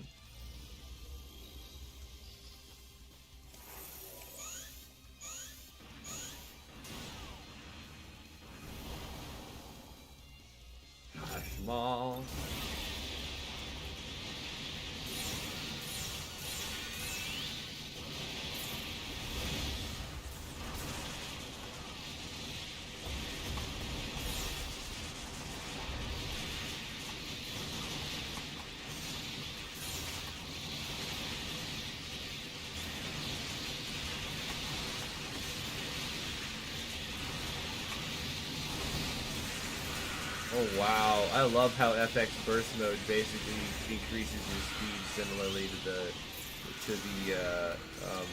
lightning stimulant awakening. Oh, that's great. Oh, that's so sick. I love fast attack rate.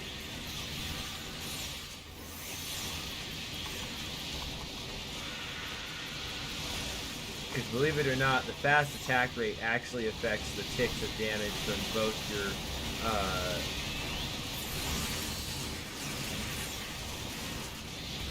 your funnels and your beam attacks like that. So you're doing more damage from those because it's having a higher rate of attack.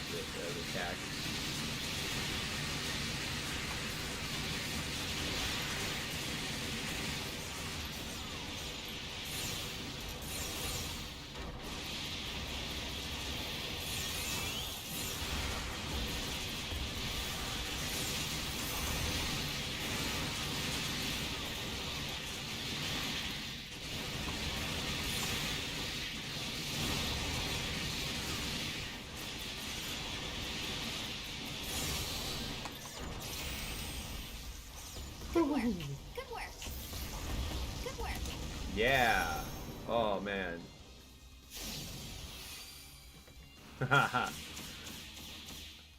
Honestly, I like the higher level difficulties because it feels like you can't really let your suit unleash on a lobby like you just can't.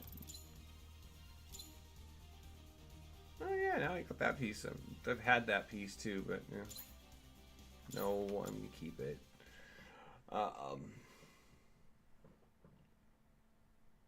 I'm kind of curious if I were to drop a piece into my clan box and my friend who's in my clan were to take that piece out, but they weren't high enough level in the story to go and get the full rarity, would it downgrade it to whatever rarity they can pick up? Or would they be able to pick it up outside of order of their usual access? This is the mission desk.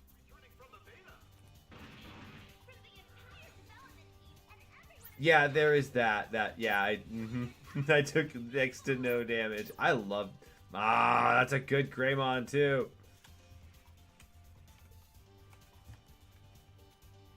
What am I doing? Sweet build. Sweet build.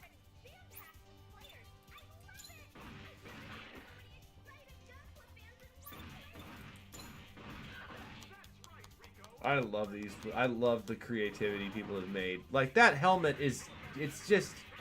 I know how you made it, but it is unmistakably a Greymon, a metal Greymon. That's or War Greymon. Look at that. Look at that.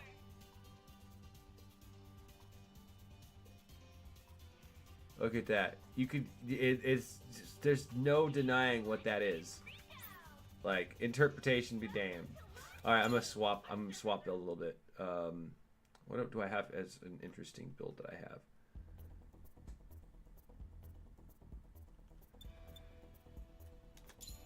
Yeah, I'm assuming that it would be the level that I dropped there, but I can also imagine that they would be like, you know what? Let's just truncate that at wherever you're able to do it. But oh yeah. This one's you might not be able to tell what this one is.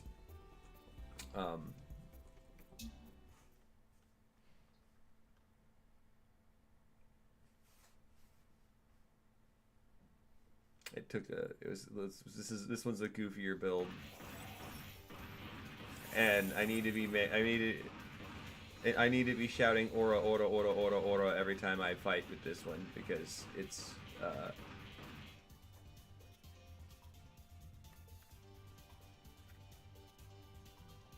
although it's one of those decorative and functional builds, so it doesn't. I've got some off parts that are like, oh, that doesn't look like JoJo, but I also want it to actually fight well. You know, whereas holy crap, yours are almost perfect every single time. That's so good.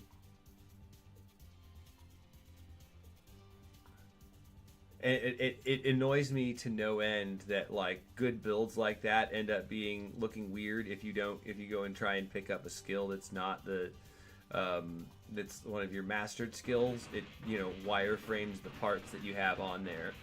I'm not going to use this build. This one's absolutely not optimized. Sweet build. This one I haven't upgraded in so long. I built it when I was in chapter 2 or 3, so it's not ready. It's so not ready. This one's not upgraded. I don't think so. Anyway, let's see. Oh wow! I actually did upgrade its parts up to gold. Okay, but it's just not ready. It's not ready. I'm gonna load up my main Tonbo build because I like that sword. Those are such sweet builds, though. The other ones I have are tall geeses and like, this is my rosé tall geese. I absolutely love this tall geese. None of the tall geese arms were used in the process of this. I want to use this one. I want to use my tall geese skin. I was tempted to go use the Tonbo build, but I'm still in the honeymoon phase of this build, I think.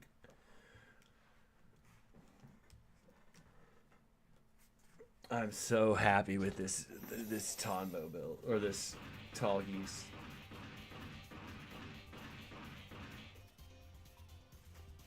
Let's get in. Oh wow! What am I doing? What am I doing? Oh, excuse me. I had intended. I want to go and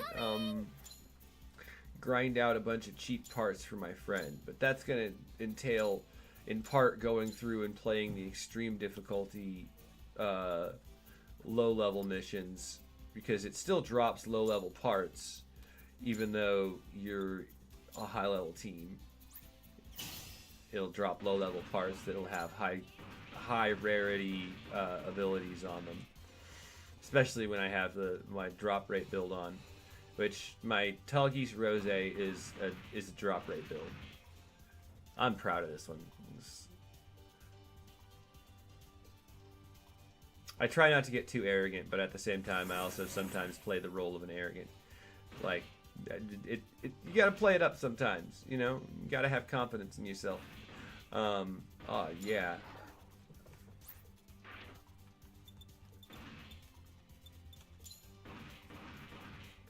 Ooh.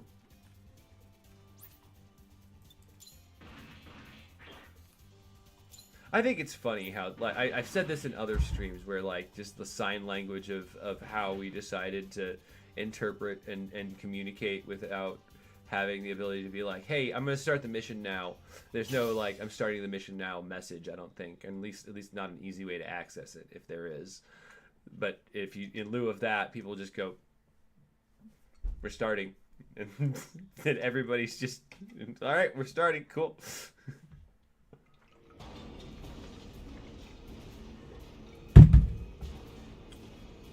Oh man, that is such a, I love these builds.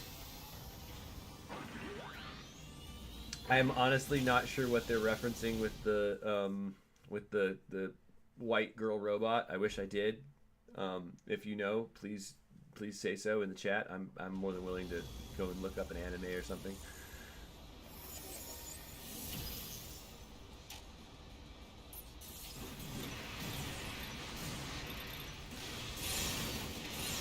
Like, you gotta have enough confidence not to get walked on and to know when you're actually good at what you do and what you're good at.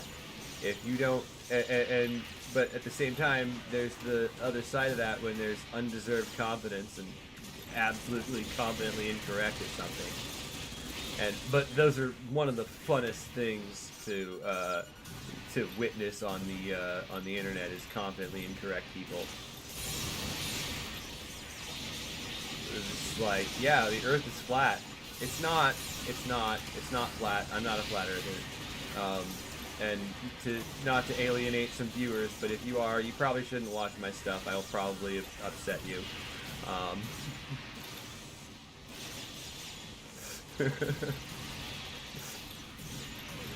Like, it's just that the flat Earth joke conspiracy makes me laugh so much because we've known, like, I think that might be what they're referencing. My Life as a Teenage Robot might be that. But I could be wrong. I don't want to be wrong about the reference and call it out mistakenly. I say call it out mistakenly, like it's, but you know.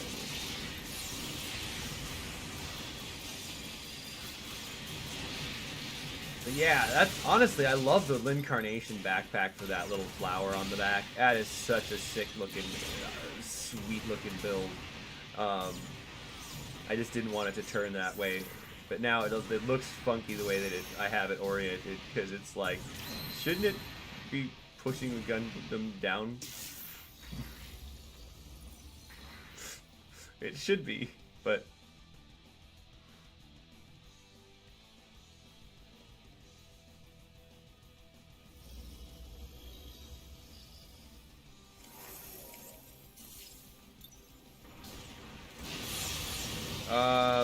I've heard of that. I'm not recalling anything off the top of my head, though. And at the moment, I cannot Google anything.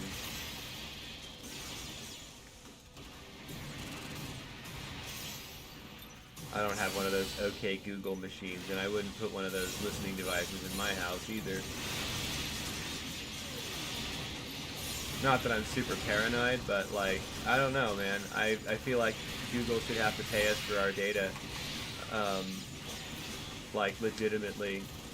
Like, oh, we made $20 off of your data this month? Yeah, give it to me, bitch. That's an unpopular opinion, I imagine. But at the same time, if you could go and tell Google, who's the monopoly on gathering data, you know, hey, you gotta pay me to keep my data, I'd let you do it. I'd let you gather that shit after that, as long as you paid me, but you're not. You're profiting off of me and not giving me crap.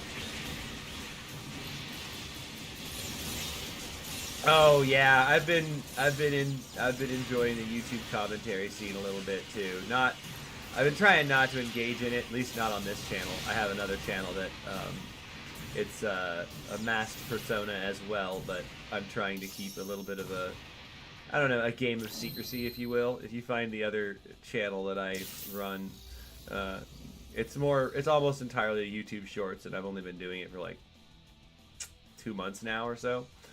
I don't want to, like, I'm small on both of those, so it's not like I'm going to be dragging a bunch of followers from one to the other, but I try to make some social commentary here and there. It's commentary here and there. Try to do some community outreach events for this stuff, but I'm also broke, so I don't have much to work with on that front either.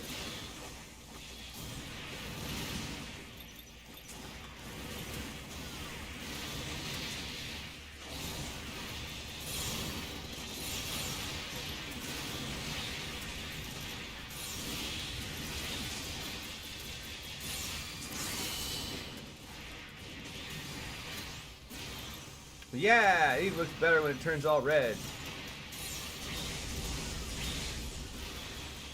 That's when it goes char mode.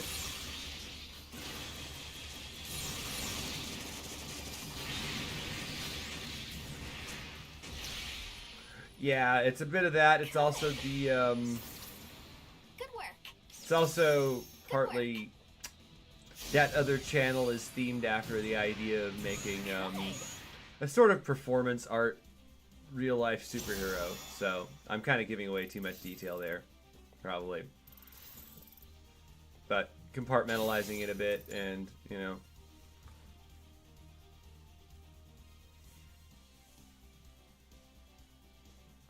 Yeah, and I'm of the opinion that, like, YouTube needs to bend to the users, not YouTube's users bending to YouTube's will. The users being the creators who made it what it is, and now they're trying to, you know, force them to do what they want, like their employees when they're volunteers, if anything. Like, they voluntarily make content, and the guidelines of the community are not just, in my opinion, intended for safety, because YouTube is not a platform just for kids. This is the middle of the night where I'm at. There are no children watching my stream, so I should be able to say fuck and whatever the hell I want, and so on. And I mark none of my content for adults or for children. It's all for kids. And in fact, even that one where I'm playing a masked hero is still not for kids. I want the social commentary to go to adults who can actually be acting upon society to make it a better place, like I want the persona to do.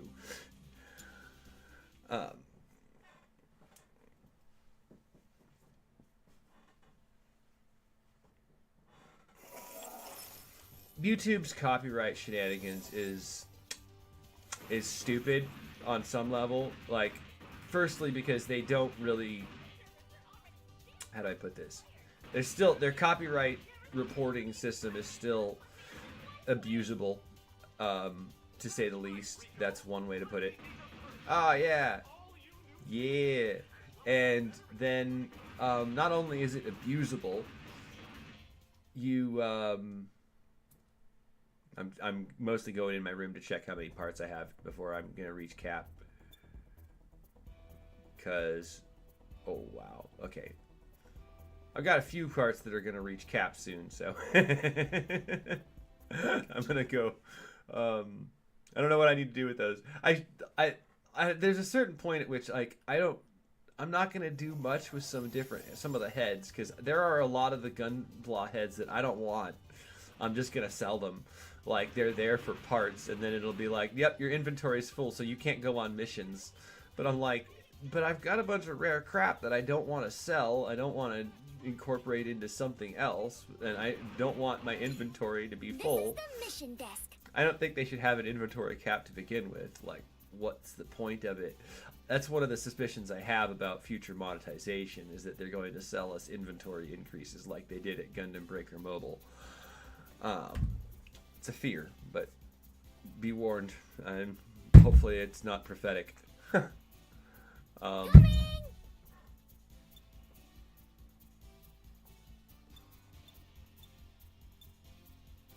yeah, this Gunpla is absolutely designed to have a good drop rate as well.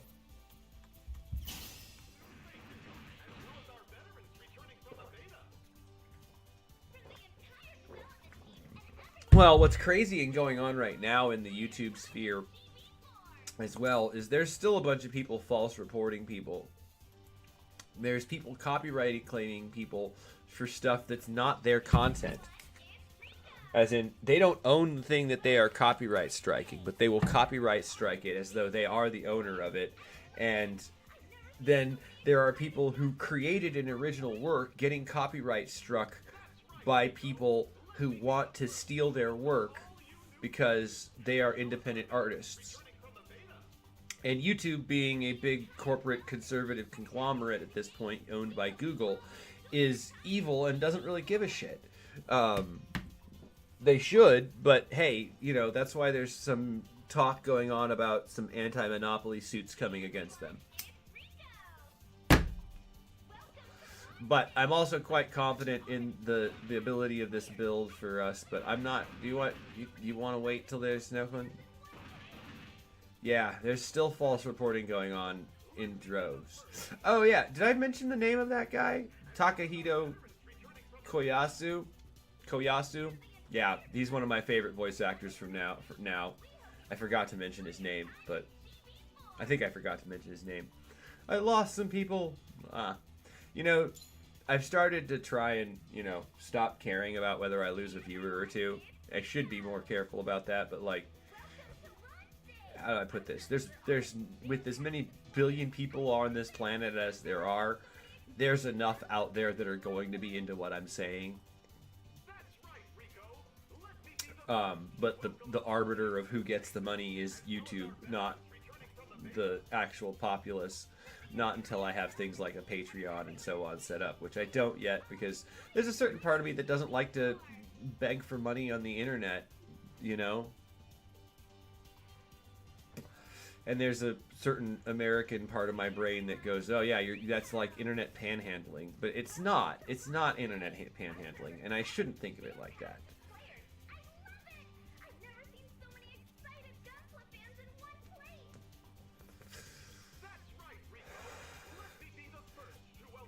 I think that they use the excuse of, oh, the law has our hands tied in more cases than they actually have their hands tied by the law. But hey, they're also using, like, they're a bad actor. They're not a good company. I probably shouldn't be bad mouthing Google on Google's platform. It's a good way for them to stop letting me do stuff, but I think other people also monetize their stuff through Google as well.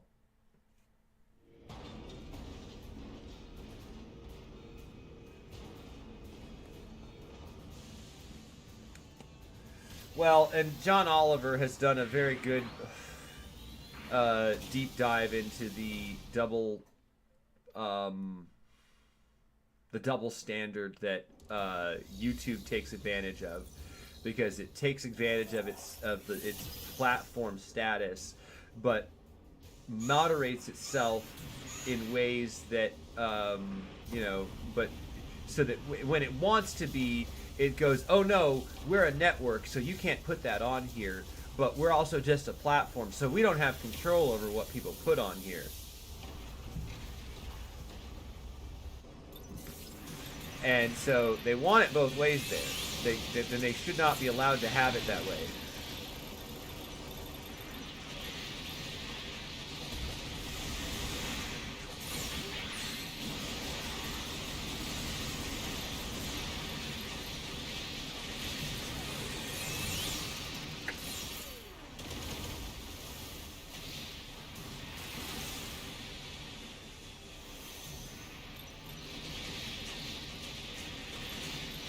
Yeah, thankfully, but I think that the reason is because they would have some serious backlash from their predominantly American YouTube creators. There's a lot of creators on YouTube that are American, but I wouldn't say that that's the majority of them for certain. That's probably one of those, that would be an American assumption, and I don't want to make those too often.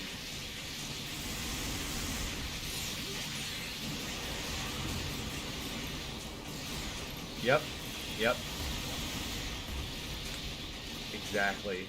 They want to simultaneously be allowed to say, "Oh, well, we don't have control over what people say," but we on it. Yeah, it's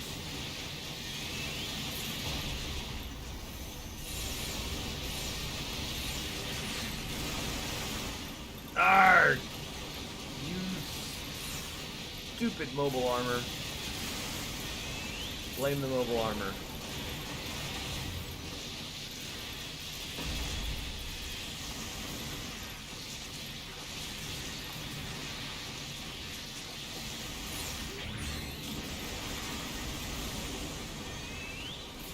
I wish I could afford to get into one of the other streaming services, but like I can't afford subscriptions, so I'm stuck with YouTube.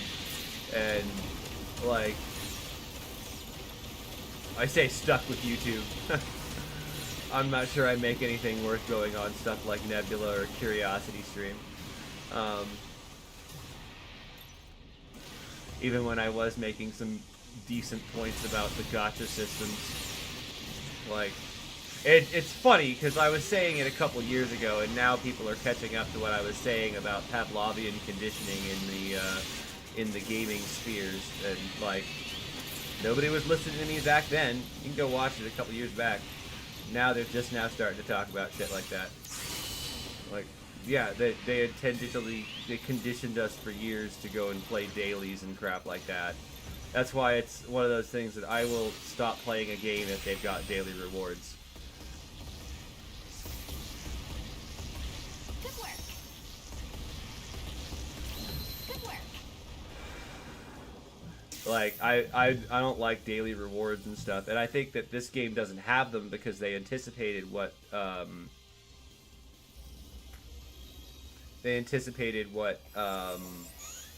China was going to do, which was they made a lot of anti-gacha game laws. They banned a lot of shit, And I'm in the of the opinion that based upon how other gaming companies have reacted to China's laws about that sort of stuff, which in this rare instance, I'm like, wow, China actually had this consumer protections in place. Holy crap. But like, it's solely because I don't know, they want control of their population, and then someone else is duping their population, then, well, no, we can't have anyone else conditioning the Chinese people to be their slaves. I don't know where I was going to go with that, but the only people who get to brainwash Chinese people are the Chinese government, is the point.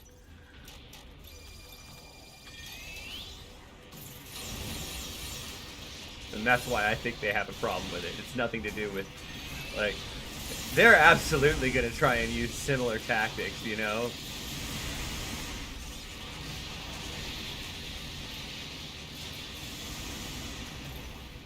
Well, and, like, I feel like that's the thing about this game, okay? I'm okay with them charging $60, given that there's a live service to this game. I'm okay with them charging $90 for you to get the future content they're going to make, because it's a live service game. And I also am okay with them holding back some of the mobile suits that people wanted in this game, because, you know, they need to have some longevity to it. If you don't buy it this round, then you'll buy it next round. If you don't buy it that round, you'll buy it the next round. Because if they didn't include it this time, then they'll include it next time. But I would strongly suggest buying it before they, you know, stop the season pass thing, because I'm guaranteeing that they're probably going to make the individual DLCs much more expensive than the bundled up version of it.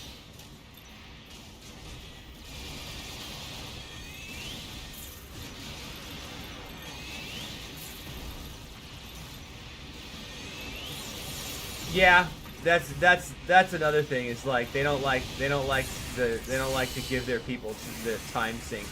They don't like, but I do think that there's a little bit to be said about the fact that like gacha games are kind of brainwashing people, and so like yeah, China's like brainwash them. No, you're brainwashing your people. No, we can do that, but you can't. No, you're not allowed to do that. Not allowed to do that.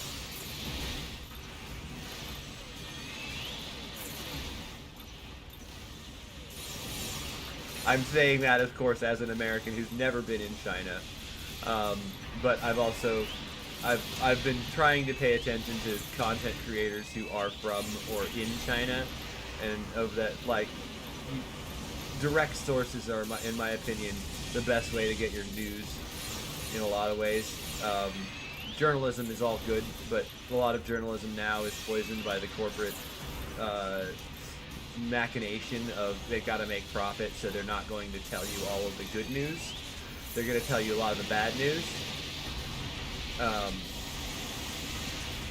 And they're also not going. There's also a little bit of there's a little bit of a goal behind the corporate entities and the corporate owners of those that you know they make more money in conservative environments. Is what I'm getting at. That's why Fox News is so gung-ho. It's also why the other ones have started to move conservative as well. Is because it's more profitable for them, and they're all getting bought up by conglomerates and billionaires. Which I'll stand by this statement that all billionaires are bastards. There's not a single good one. Take care. Thanks for joining me, and thanks for watching as well. I had fun working with you. I'm gonna be honest, I'm not sure how much more I got in me either. I've been at this for 2 hours, and I was on here for 2 and 3 hours before that, I think. So I did get my goal done though. I did finish that one Gunpla. I'm happy with that. That was great. But I had fun, the boy. I had fun.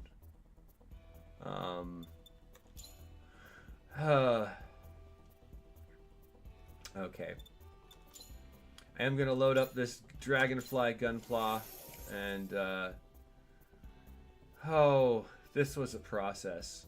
See, I have to go through and take a picture of every single orientation of this gunpla throughout all of its parts.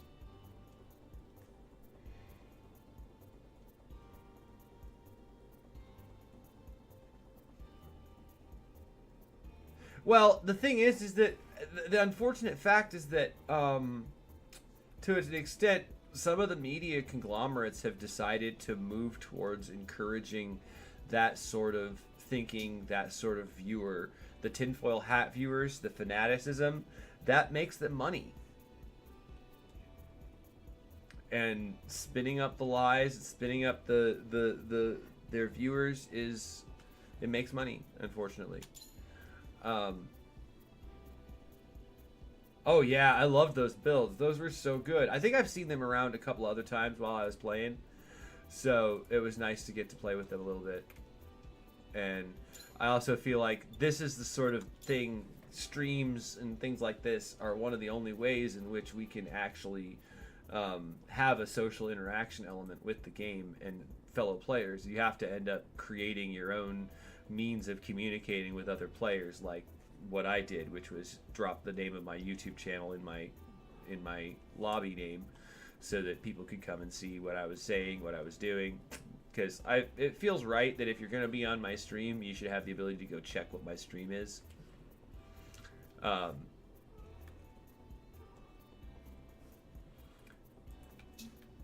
yeah, I got to go through this process and check all the orientations of all of my parts, and then go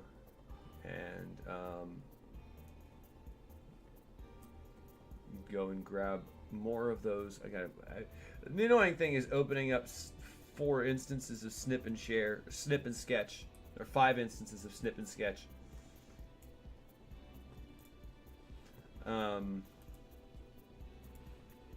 The arms I don't really need to remember more than one of. What are you doing, cat? Excuse me, that was gross. I burped. I shouldn't tell you when I do that, because I'm probably going to disgust people when I'm like, oh yeah, I burped. But I don't know. If the mic doesn't pick it up, I shouldn't mention it. Hi, cat. Hi, Biscotti. Sweetheart.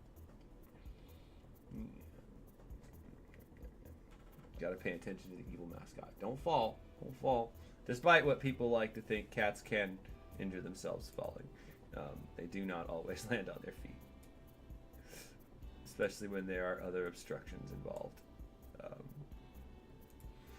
Okay, so arms.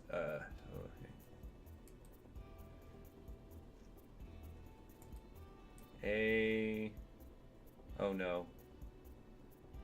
Oh no.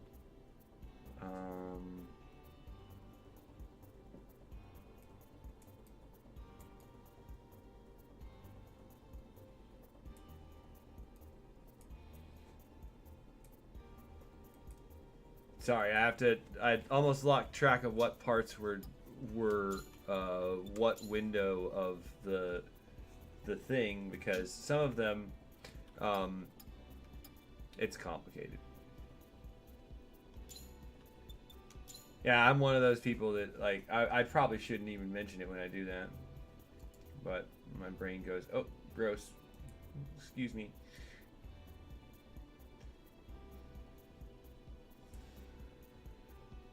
Okay. Honestly, this is probably the easiest one to do. No,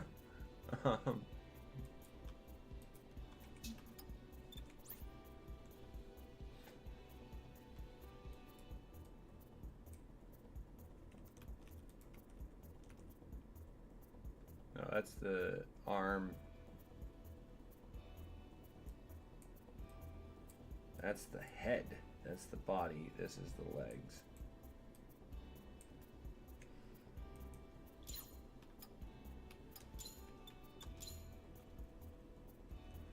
Ugh. 5 windows of snip and share, or snip and sketch. because basically you just take a screen capture and grab the coordinates and modify all that. So now I basically have to. Oh no!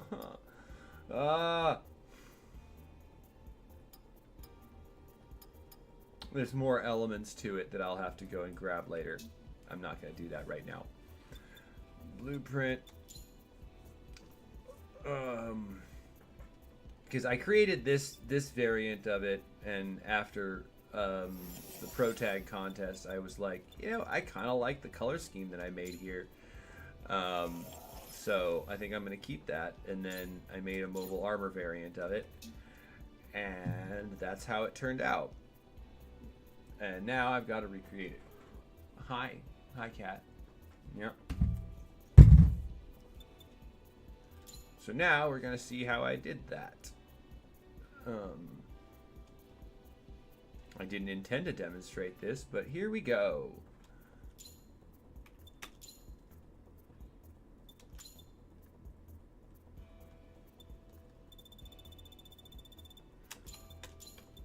And ironically, a lot of this just looks like what you would expect a Gunpla turning into another robot to look like. You reshape this and that. You stretch and squish things.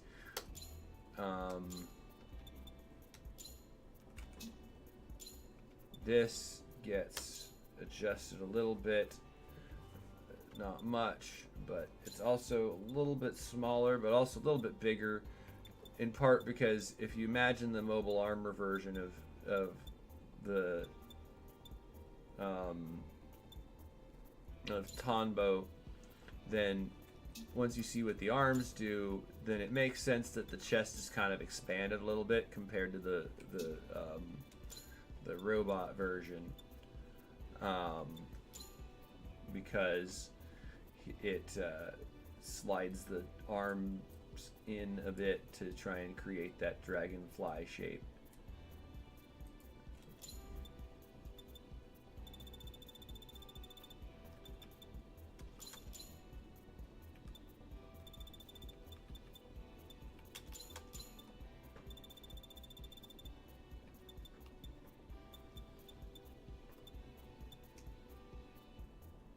I also had adjusted these a bit because of the differences in the Calibarn and the aerial pieces. So I've got to go do that a bit on the fly.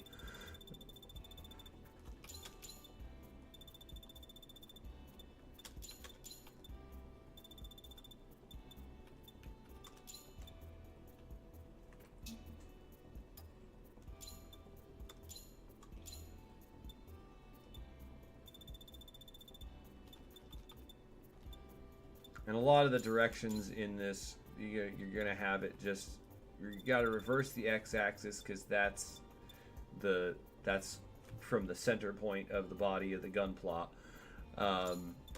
whereas the y and the z-axis are as seen in your viewfinder, if that makes any sense. You're seeing them at true regardless.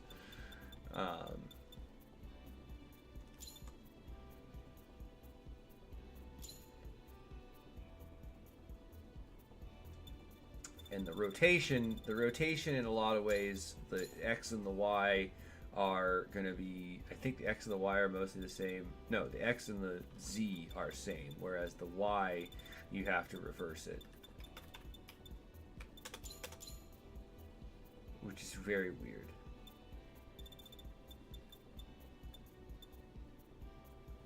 Yeah, no, the Z and the Y both have to be reversed. It's always made me frustrated. But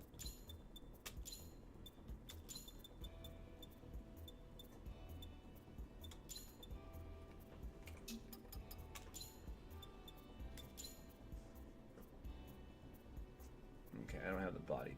I have the body up there. Okay.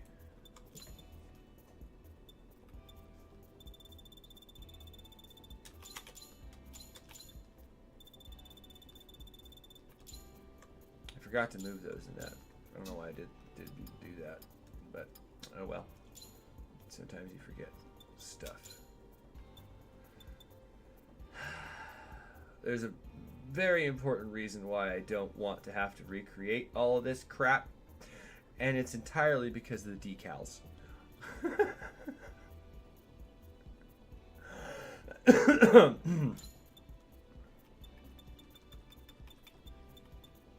Because I spent so much time getting those decals in the right spot on Tonbo's various pieces that I do not want to have to go through that process again. But, huh? Oh. Is that right? Yeah, okay, that's right. That's right.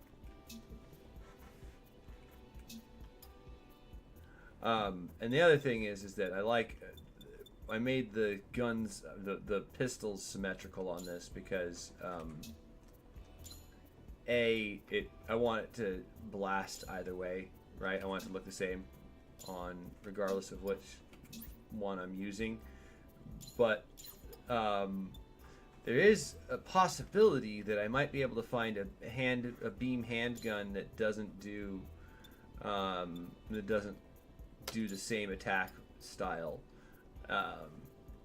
but I don't really know how that works, to be entirely honest. Except that one of the mission prompts says that you can do that, but it's also why I have these two beam kunai built out specifically. It's because I want it to look symmetrical. It's a dragonfly, so it doesn't have a different left or right claw or something like that. It's got the same on both sides. Next is the tricky business of reorienting all the butt stuff. Pun intended. That's not even a pun. That was an entendre. It's an entendre. Not even really a deep entendre. I don't think this shield is visible. Yeah, I turned the shield off so that it wouldn't cause issues. So now I got to go through and check the orientation of all these paired, or these two objects here, and the solar reactor and the tail cannon. Apply changes, yes. And now I got to go save the blueprint again.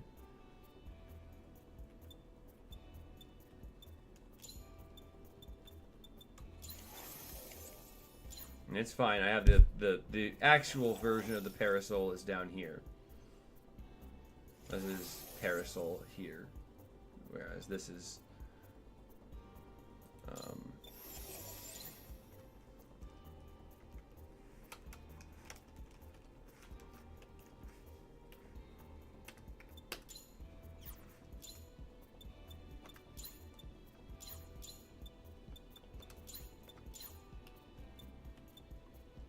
there wasn't actually a purpose to that, but it just seems silly. I don't understand exactly why it has to do that, but it does have to do that for some reason. But now I got to go check the positioning and spot that I put the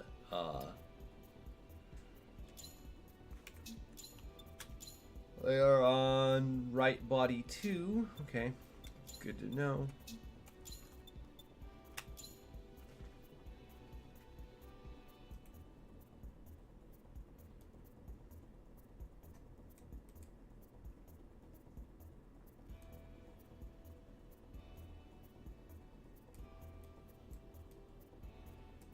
Okay, so those are the funnel racks.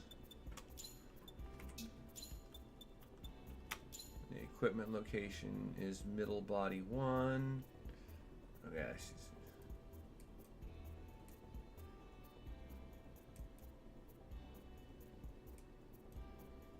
sorry, I'm taking notes of what's what and where on the second screen.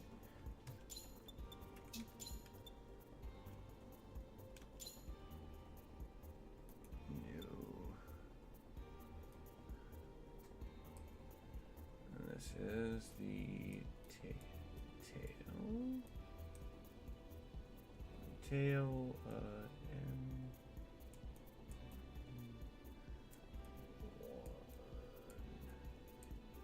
So now y'all get to see how I made that weird dragonfly.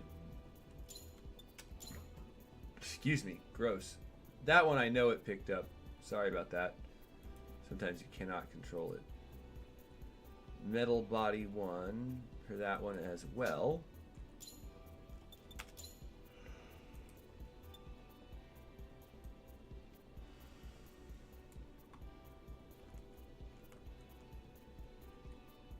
There we go.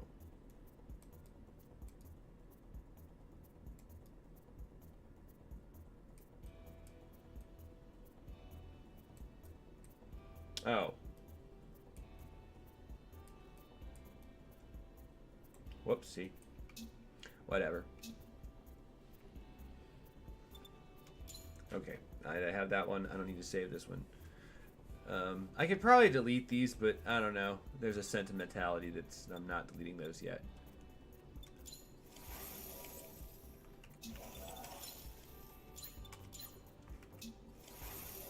Now it's almost come together to look like a dragonfly. Oh! Oh!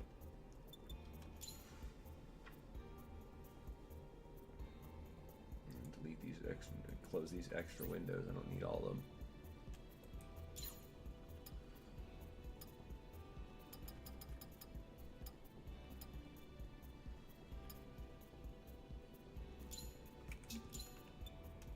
Okay, so those are going to be on... Well, the reason I put them on the right body part, on right body 2, is because most of your back pieces anchor to the body, quote unquote. So the whole back plate anchors to the back of the body, the torso. And that way, everything on the torso, every time the torso rotates, the back rotates. Every time that, so the... Yeah. So one of the other things I was planning on trying to do was to make another build of this that uses the ball legs. But then I got to figure out how to make it look like I've got the Legillis legs hidden in this build too. It's not going to work that way, unfortunately. So now I've got those there. Adjust them to where it says, which is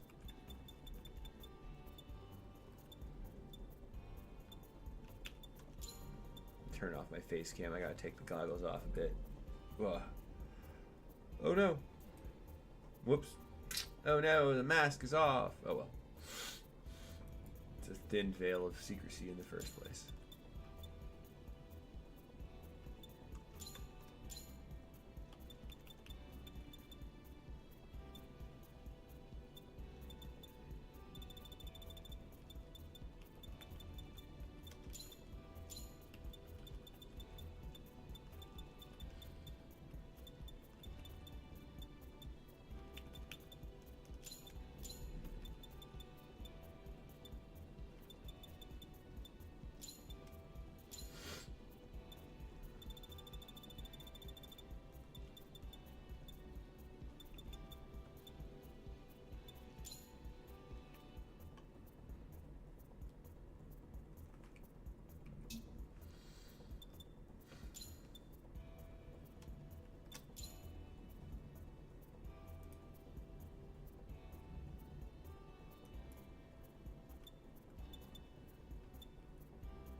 I'm surprised you didn't see the reds in my eyes, because it does start to make my eyes a bit red after a while.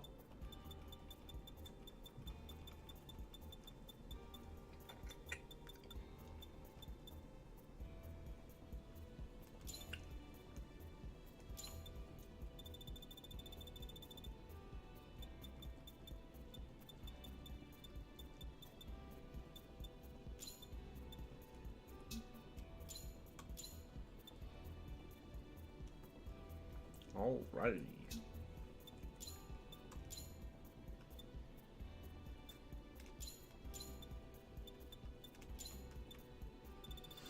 So yeah, in order to design this, I started out with the idea of like making a dragonfly without having the right proportions. What?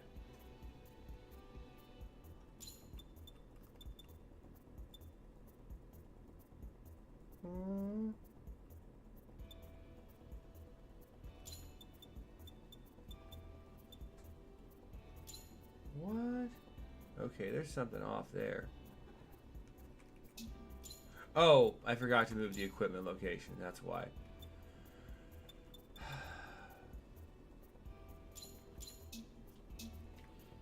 Scared myself there for a second, like I'd done something wrong.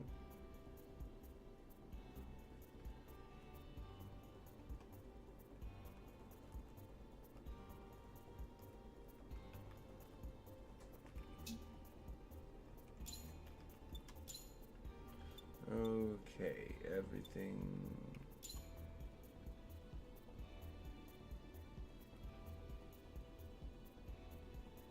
seems to be in order there. Okay.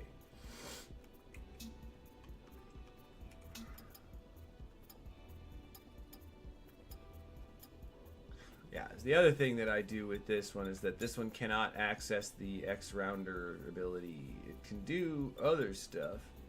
Like it's got the Legillis cannon out, like all the other ones do. But this one's also mostly a funnel build, but it's a different funnel build than... Hi, cat. No. I know. What do you want? What do you want, cat? There you go. Alright. It's almost time. I know. You gotta wait a little bit longer. Okay? It's not time for food yet. It's not time for food yet. It's not time.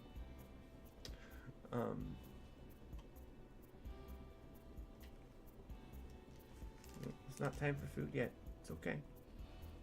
It's not time for food yet.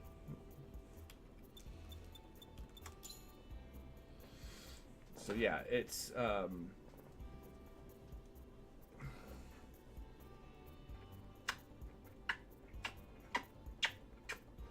going to annoy the cat enough that she will go away. I'm kidding. She can't be annoyed enough that she will go away. It's not possible. Yep. Yep. Yep.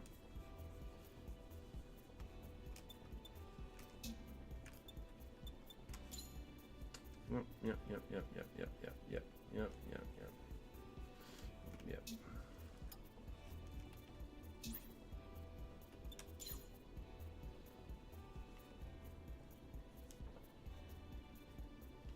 Well, by a funnel build, I mean that okay, I'll have to go into the this is a funky build too, because I'll go into the test mode to show you what I mean.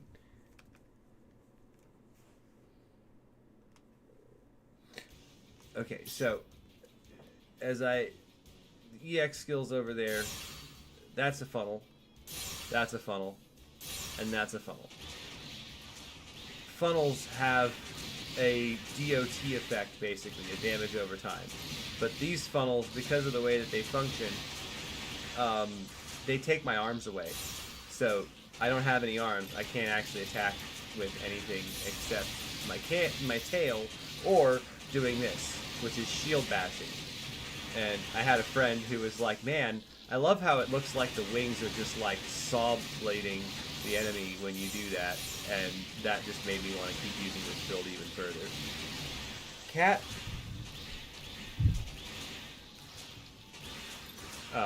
So yeah, it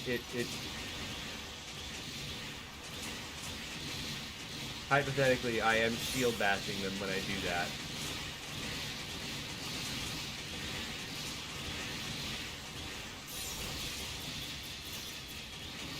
Yeah, it's drones basically. They're attack drones that will increase your damage per second by whatever. So those things keep attacking no matter what. Whereas the ones that are orbiting me will they'll consistently stay up and block attacks, increase my damage resistance, and also do damage to anything that gets within a certain range of me. Which is why doing the shield path is extra good, because it means that I'm forcing them into melee range with me.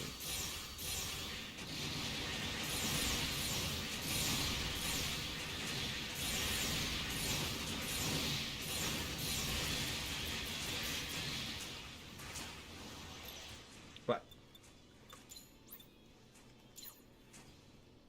yeah, that's kind of the idea, yeah. Because there's little that I love how it looks like there's both physical dragon wings and energy dragon wings, which I know they're supposed to be butterfly wings, but you see butterfly wings, I see dragon wings or dragonfly wings. We can both exist.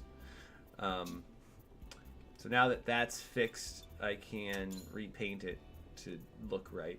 I say repaint it, but I don't really need to paint much.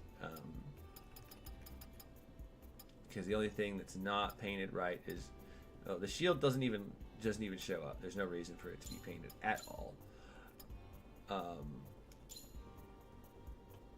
Whereas these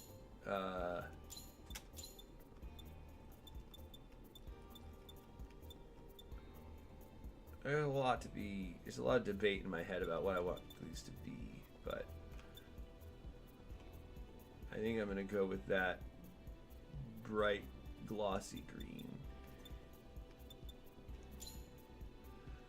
and then check the panel line colors. Yeah, okay.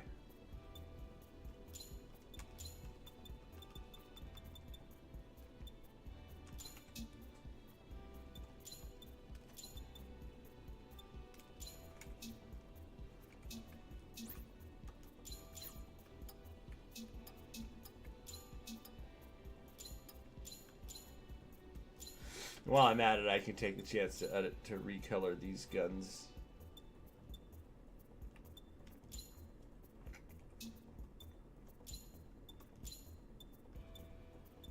I can certainly make my weapons look like they're wireframe, though, if I really tried at it. So you're kind of right in that regard.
Oh yeah. Honestly, the first time I got to see a funnel build, I did not realize how prevalent they were in the Gundam franchise as a strat.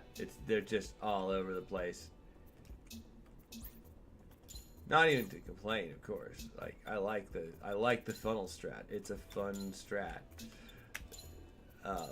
It's an effective strat.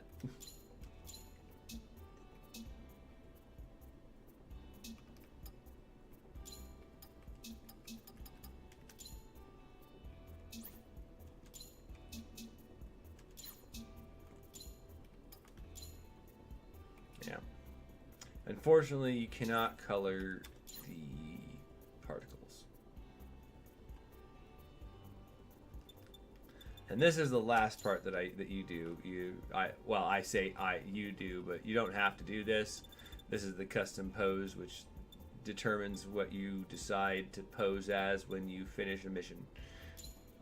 So this is what mine does with this one, because it's the only one that looks like a dragonfly when it's looks most like a dragonfly when you view it.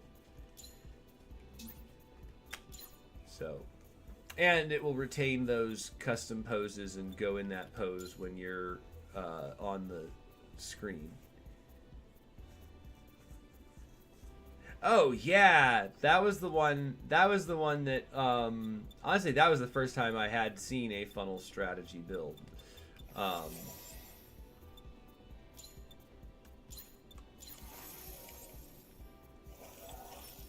And there we go. There's the Tonbo Dragonfly mode rebuilt as it was after the failure.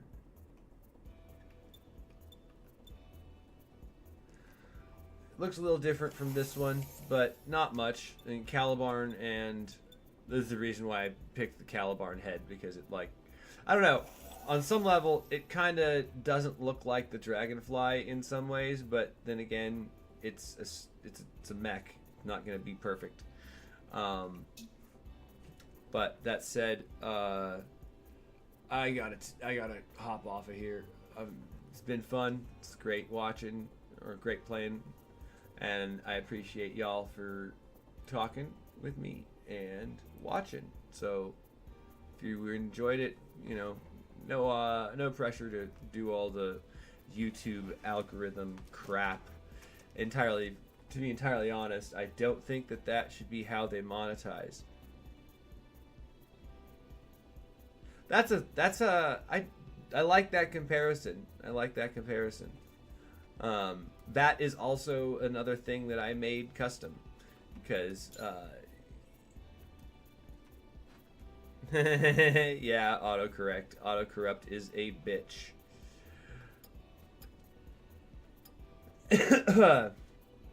Autocorrect is a bitch. But this piece, this part here, has some really cool tricks to it. I'm not gonna save this, but I'm gonna show you some cool stuff that the colors will do with this one. Frack! I haven't fixed the decals on this one either. You see those two decals on its chest? I usually will go through a process of overlapping them like that back there, and I don't want to go through that right now. But this color scheme here, the panel line colors on this, there are no panel lines on this, right? But what it does is it uses it as a tinting layer. So you can pick these, you pick a different layer, and it'll have a sort of pearlescent sheen to that is of that color that you panel lined it with.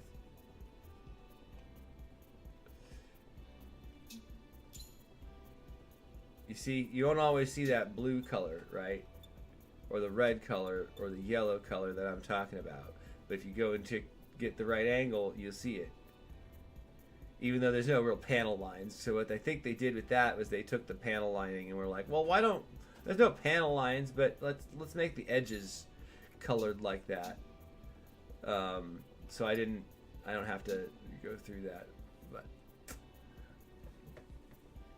the texturing process is really interesting too, like creating your own texture. It's very interesting.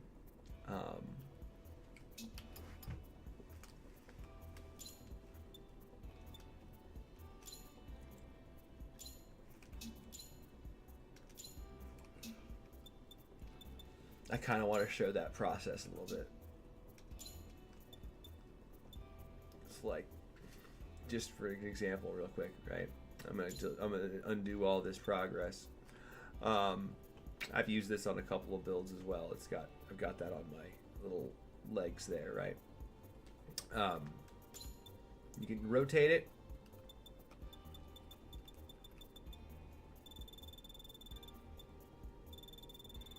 Yeah, it is pretty cool looking. You can make some really, really cool looking designs like this. Okay, you can. I still don't understand what normal intensity does. I have no idea what this slider does. It does not fucking tell you what it does. And as far as I can tell, it doesn't do anything.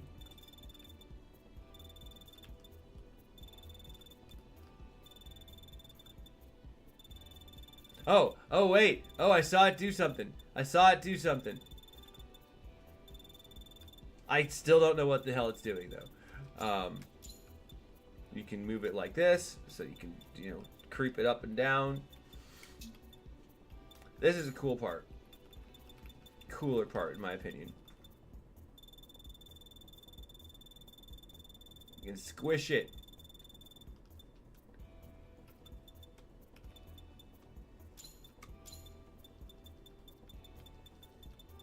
So that doesn't even look like a circuit pattern now.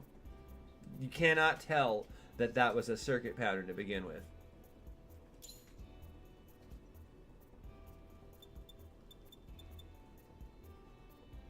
It just looks like a random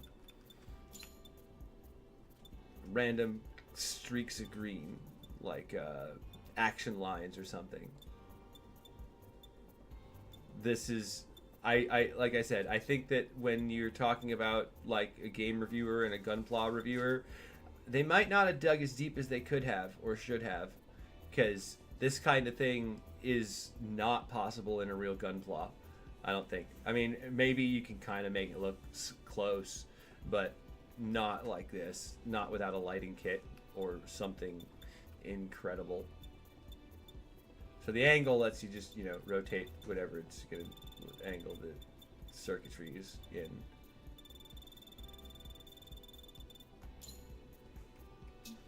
But yeah, I'm not gonna keep that at all. And then you can just put it back to whatever it was. I think that was it.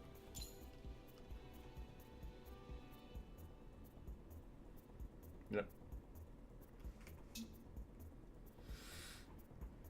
Yeah, you could make it look like photon armor. This one is another one I have.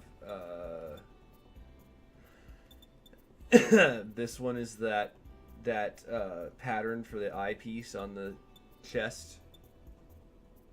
This is a green flame pattern that I put on the Ryuga Ray. This is another green flame pattern that more of a green plasma pattern this time. That one. Both of these, they're again a camouflage pattern that I've warped into that. This is another variant. I think this is an older version of the compound eye texture I was making. Prototype of another texture I was making. I'm not going to use that again, I don't think. And then there's this one where I was thinking about making a leather skin texture. Everything's the same as it was, so triple check that I saved it.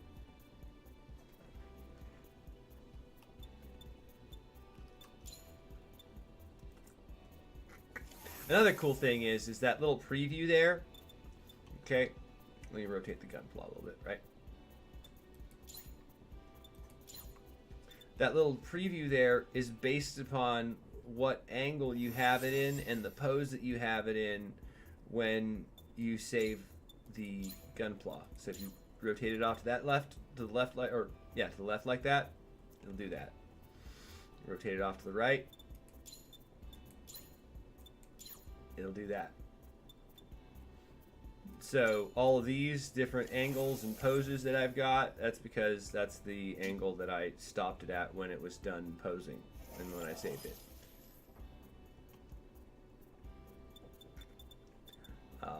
This is my the tall geese that I made before the rosé.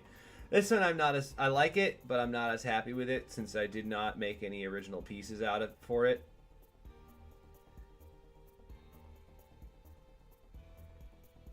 Exactly. That's what I was thinking about doing, is making that making a lot of the the textures on this one into leathery skin-like textures. I was a little disappointed by how I couldn't quite pull off a buckler look with this Gunpla.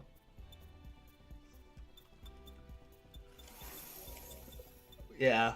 Ugh. If you can't tell, I'm a big Zex Marquise fan.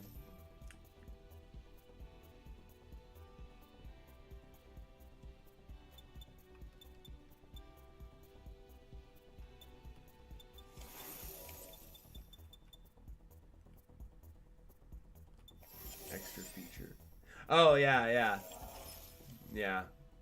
There is so much in this game that I feel like when most people are reviewing it, they are going to miss something. They're not deep diving, and I think a deep dive is something that a lot of games require at this point in time, especially something like this. I mean, yeah, I will definitely agree that the story is basically a teaspoon.